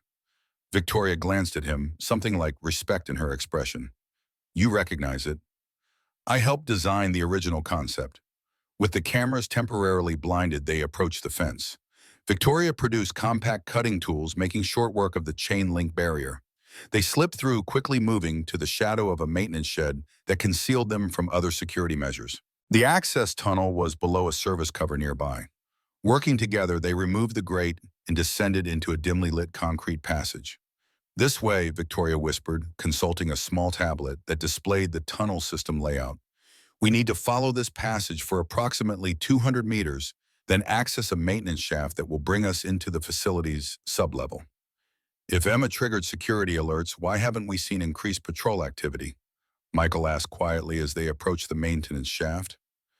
Victoria frowned. That's concerning.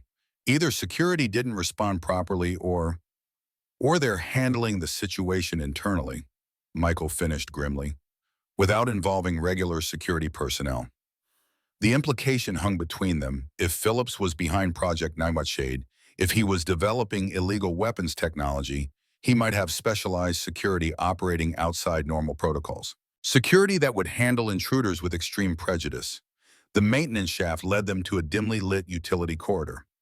Victoria navigated them through a series of passageways to a service elevator that required another bypass to activate without security clearance. This will take us directly to the sublevel beneath the main development area, she explained as the elevator hummed to life. From there, we'll need to use my biometric credentials to access the restricted zones, assuming Phillips hasn't completely revoked my access yet. The elevator ascended smoothly, stopping at a sublevel that looked significantly more advanced than the maintenance areas, polished floors proper, lighting the trappings of a high-security research facility. Stay close, Victoria cautioned as they exited the elevator. Security cameras are active on this level. At a security checkpoint requiring biometric authentication, she pressed her hand to the scanner, tension visible in her shoulders. After a moment's hesitation, the light turned green, the door sliding open with a soft hiss. Still valid, she breathed, relief evident. But that won't last. Phillips will be systematically revoking my access as systems update. Beyond the security door, the atmosphere of the facility changed dramatically. The research areas were cutting edge, filled with advanced technology and specialized equipment that Michael recognized from his engineering days: oscilloscopes, electromagnetic field generators, specialized testing chambers. Project Nightshade, Victoria confirmed, surveying the space. Exactly as the financial data suggested, a directed energy weapon using electromagnetic pulse technology. Michael examined the equipment, his engineering expertise allowing him to grasp the purpose and function of the various components. This is impressive and terrifying. They're developing a portable EMP weapon with adjustable target parameters. A weapon that could disable specific electronic systems while leaving others untouched, Victoria added. Perfect for targeted infrastructure attacks, military operations requiring precision rather than widespread destruction. Or terrorism, Michael noted grimly. They moved deeper into the facility, searching for any sign of Emma. The development area was vast, compartmentalized into various testing zones and research stations. All appeared deserted at this early hour until they heard a muffled sound from a secured room at the far end of the main laboratory. Victoria froze, signaling Michael to silence. They approached carefully, Victoria drawing her tranquilizer pistol. The sound came again, a definite thump, as if something heavy had fallen or been knocked over. The door to the room required another biometric scan. Victoria hesitated, then pressed her palm to the reader. After an agonizing moment, the light turned green, the door sliding open to reveal a scene that stopped them both cold. Emma Reynolds sat bound to a chair, a bruise darkening on her cheekbone, eyes wide with fear and relief at the sight of them. Behind her stood Garrett Phillips, a very real, very lethal pistol held casually at his side. Victoria turned. He greeted, his tone conversational. I was wondering how long it would take you to arrive. Though I must admit I didn't expect you to bring the mechanic. His gaze shifted to Michael. Mr. Anderson, expanding your professional services, I see. Victoria's tranquilizer pistol was already raised, aimed steadily at Phillips. Let her go, Garrett. This is between you and me. Phillips smiled, the expression never reaching his cold eyes. On the contrary, it's between all of us now, including your daughter who decided to follow in her father's unfortunate footsteps. He placed a hand on Emma's shoulder, causing the girl to flinch. She's quite resourceful, managed to access the development area using David's old credentials that should have been purged from the system years ago. Mom, Emma's voice was strained but steady. He's selling the technology to private military contractors, foreign governments. Dad found the evidence. That's why they shot him. Phillips tightened his grip on her shoulder. Your father was always too idealistic for the realities of global business, as is your mother, it seems. This isn't business, Garrett. Victoria's voice was ice. It's treason, selling restricted weapons technology to unauthorized parties. It's capitalism in its purest form, Phillips countered. Developing technology that meets market demand, delivering it to clients willing to pay premium prices. He shrugged. The fact that those clients might not meet government approval is merely regulatory overreach. Michael studied the room, looking for advantages, opportunities. Phillips held the superior position, a real weapon, versus their non-lethal options. Emma as a hostage, the high ground of apparent preparation. The board doesn't know, do they? Michael said, drawing Phillips's attention. They think they're removing Victoria for erratic behavior, not covering up illegal weapon sales. Phillips's smile widened fractionally. The board knows what they need to know, that Victoria's leadership has become a liability. The specifics of Project Nightshade remain appropriately compartmentalized. How many people are involved? Victoria demanded, her aim unwavering. Who else at Reynolds Technologies is part of this? A select few in key positions. Individuals who understand the true potential of this technology and the profit to be made from its controlled distribution. Phillips's gaze hardened. Now I suggest you both lower your weapons. Security is already on the way, and they have orders to treat you as hostile intruders. Victoria kept her aim steady. What do you want, Garrett? Money power. You're already wealthy, already influential. What I want, Phillips replied, his mask of civility slipping to reveal something colder beneath, is recognition, acknowledgement of my vision, my capabilities.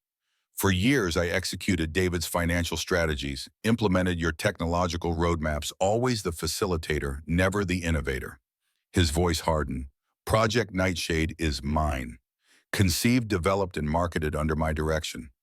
The most significant weapons advancement of the decade in history will record my name alongside it. The motivation was suddenly starkly clear to Michael, not just greed or power, but the desperate desire for recognition, for legacy. The same drive that had built empires and toppled nations throughout history. It won't work, Emma said unexpectedly, her voice stronger now. Dad's evidence. I found it. Phillips's attention snapped to her. You're bluffing. We've searched everywhere David might have hidden documentation. Not everywhere. Emma's gaze moved to Victoria. Mom, remember the locket, the one Dad gave me for my 13th birthday?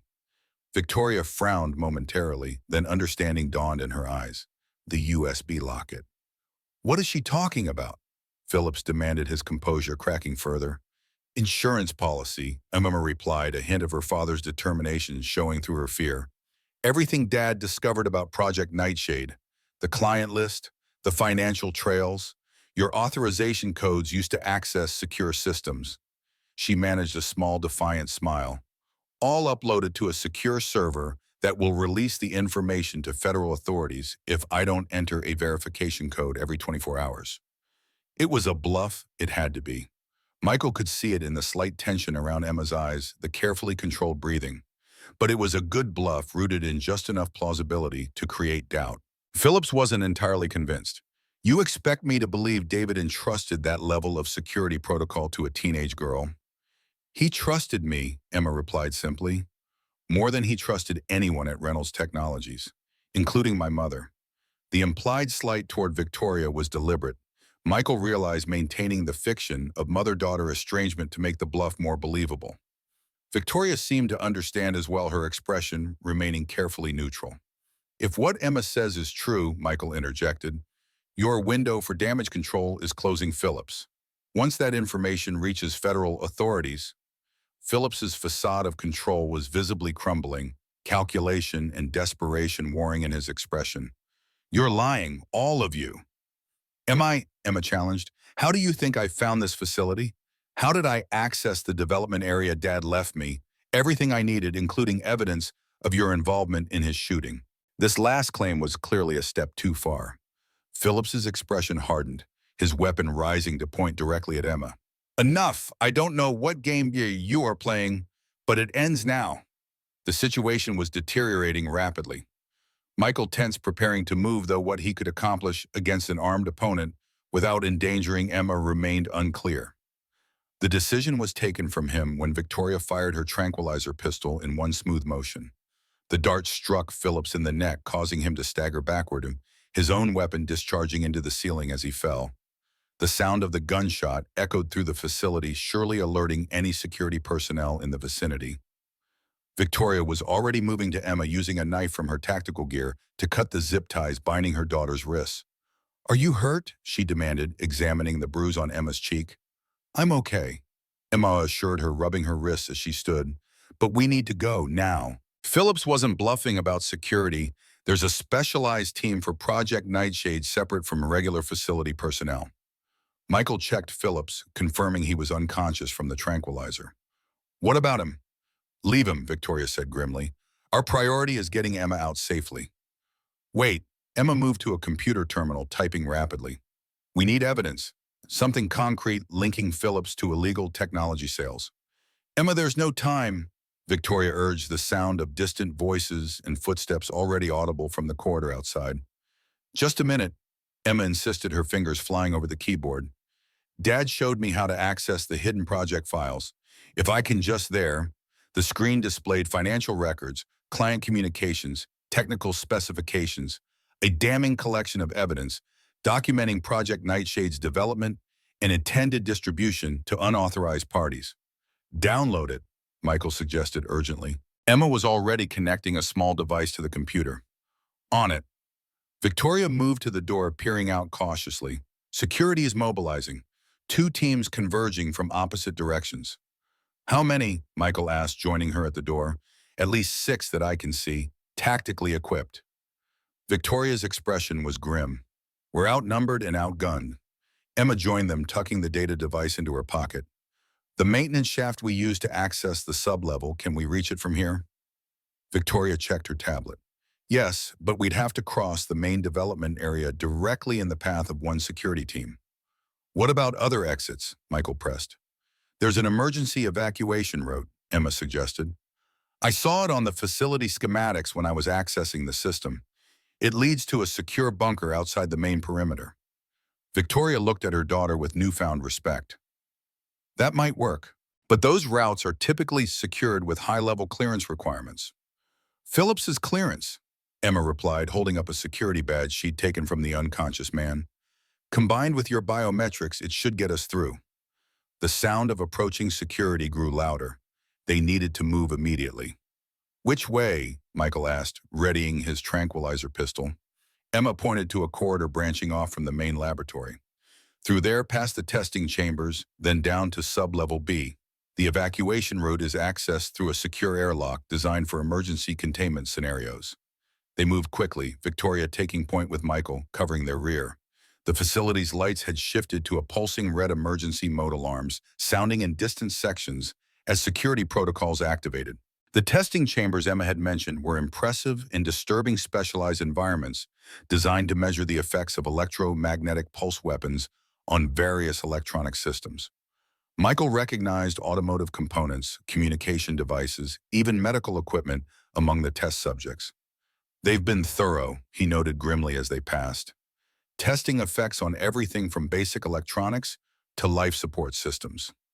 Precision targeting, Victoria confirmed, the ability to disable specific categories of technology while leaving others functional. They reached a security door marked Emergency Evacuation Route, authorized personnel only. Victoria pressed her palm to the reader, while Emma swiped Phillips's badge. For a tense moment, nothing happened, then the light turned green, the heavy door sliding open to reveal a descending stairwell. Sublevel B, Emma confirmed as they hurried down the stairs.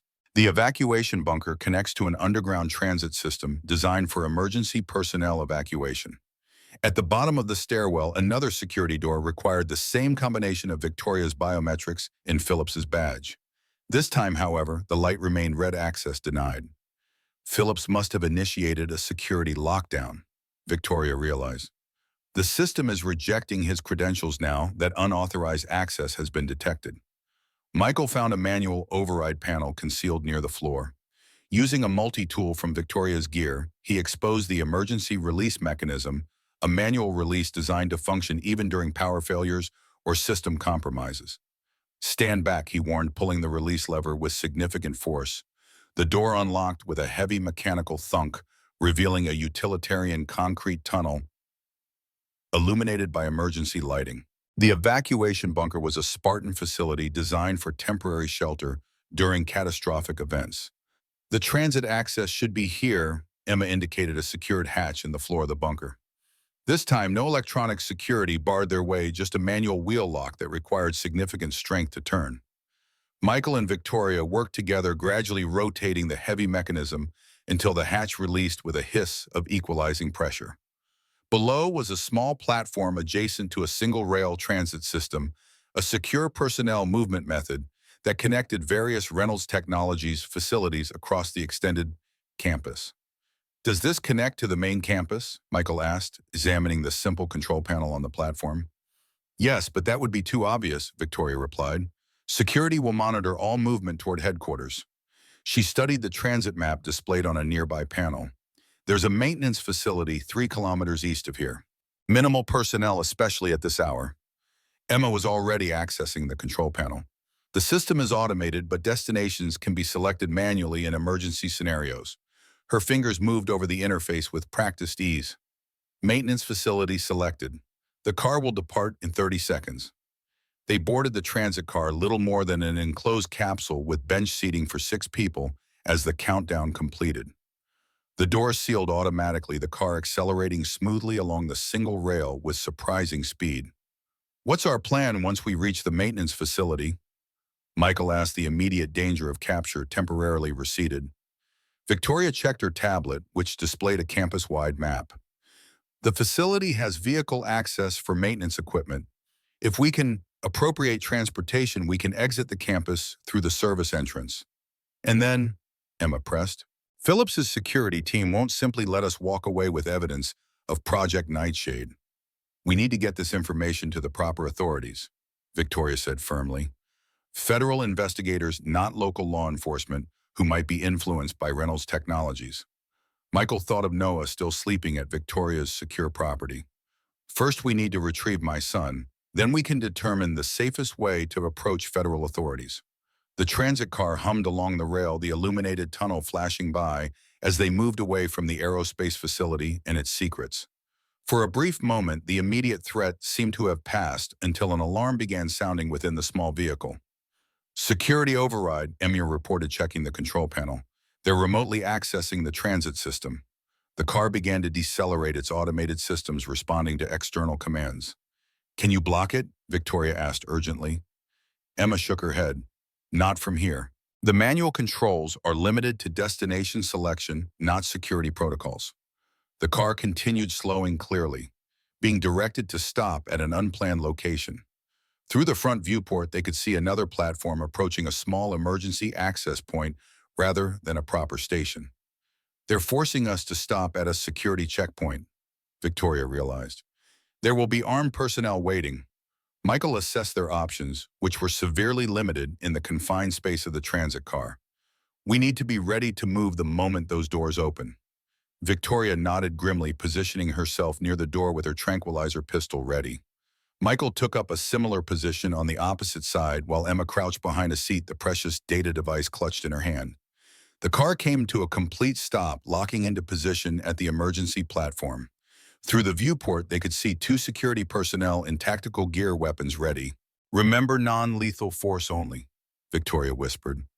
These are Reynolds Technologies employees following orders, not conspirators. The door began to open with a pneumatic hiss. Victoria moved first, firing her tranquilizer through the narrowing gap. A grunt of surprise indicated she'd hit her target. Michael followed immediately, firing at the second guard, who was already bringing his weapon to bear. The dart struck the man in the thigh, not an optimal target, but sufficient. He staggered, managing to fire a single shot that went wide before the tranquilizer took effect, dropping him to the platform floor. Clear, Michael called back to the car, but not for long. Emma emerged from the transit car, followed by Victoria. The platform they found themselves on was little more than an emergency access point with a ladder leading up to what appeared to be a service building. Michael climbed quickly, pushing open the hatch at the top to find a small utility building housing electrical equipment and communication relays. No personnel were present, though security cameras monitored the space. Victoria and Emma followed him up the ladder. The utility building had a single exit door leading outside, secured with a simple electronic lock that Victoria bypassed with practiced efficiency. Beyond the door lay the extended Reynolds Technologies campus. The eastern sky was brightening steadily, dawn approaching rapidly. Victoria indicated a large industrial building visible in the distance. The maintenance facility is approximately 1 kilometer east. If we follow the service road, we should reach it within 10 minutes.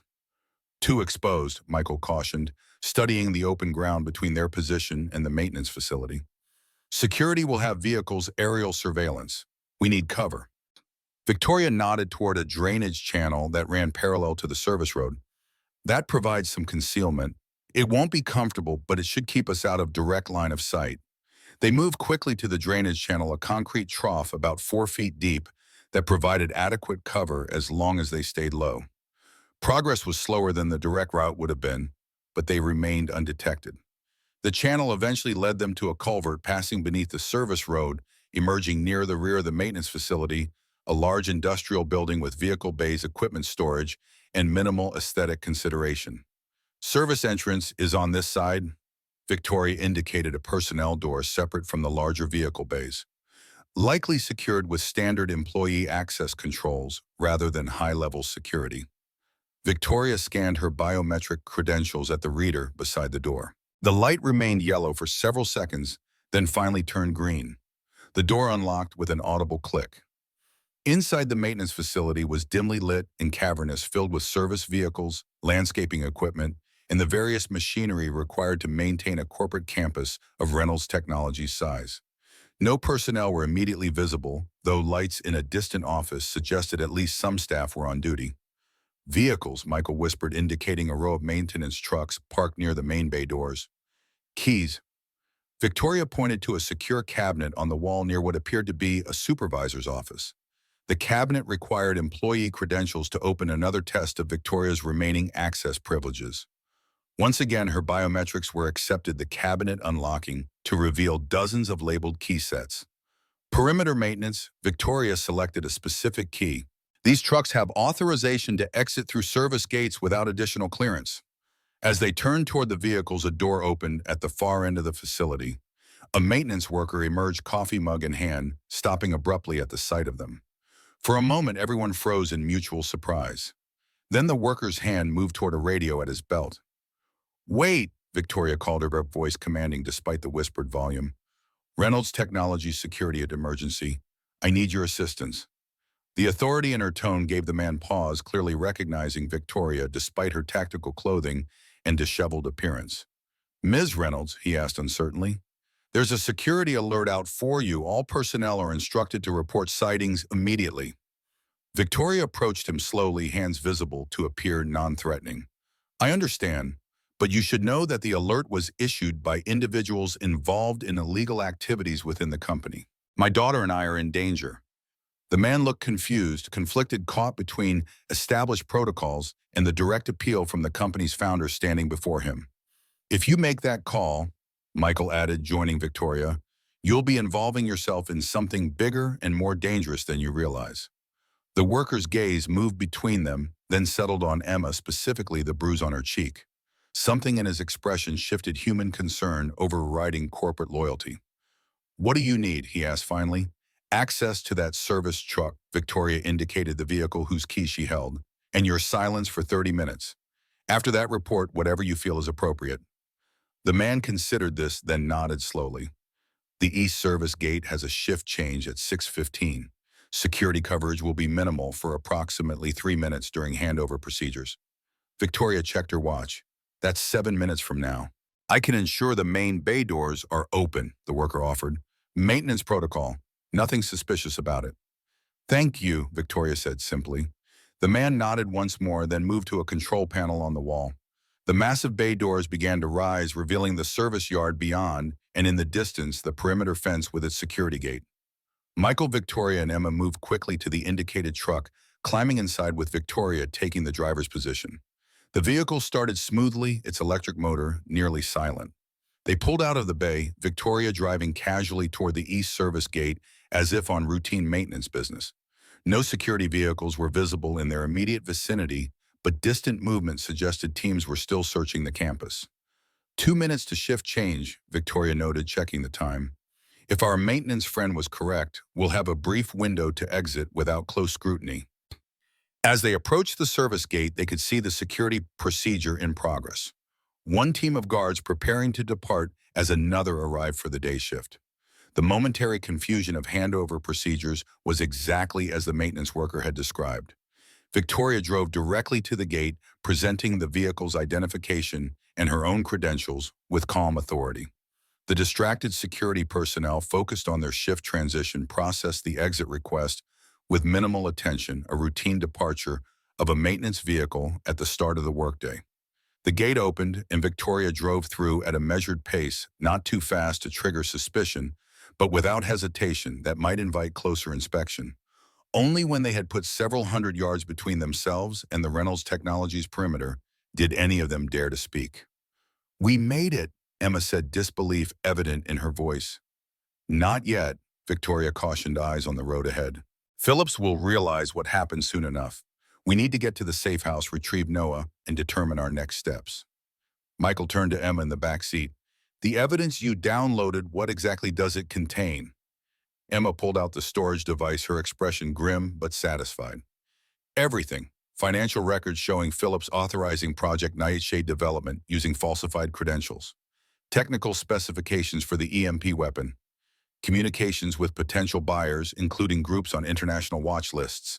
And," she hesitated, glancing at Victoria, "evidence suggesting Phillips was behind Dad's shooting." Victoria's knuckles whitened on the steering wheel. "You found proof. Communications between Phillips and a security contractor specializing in problem resolution. Payment authorizations from an offshore account linked to Phillips. Surveillance reports on Dad's movements leading up to the day of the shooting." Emma's voice tightened. "They never intended to kidnap me. I was just the bait to get Dad to a specific location." The confirmation of what they had suspected hit Victoria visibly, a slight flinch, a tightening around her eyes. But her focus remained on the road on their escape. "We need to get this evidence to federal authorities," she said after a moment. "But we need to be careful about how we approach them. Phillips has connections throughout the corporate and political landscape."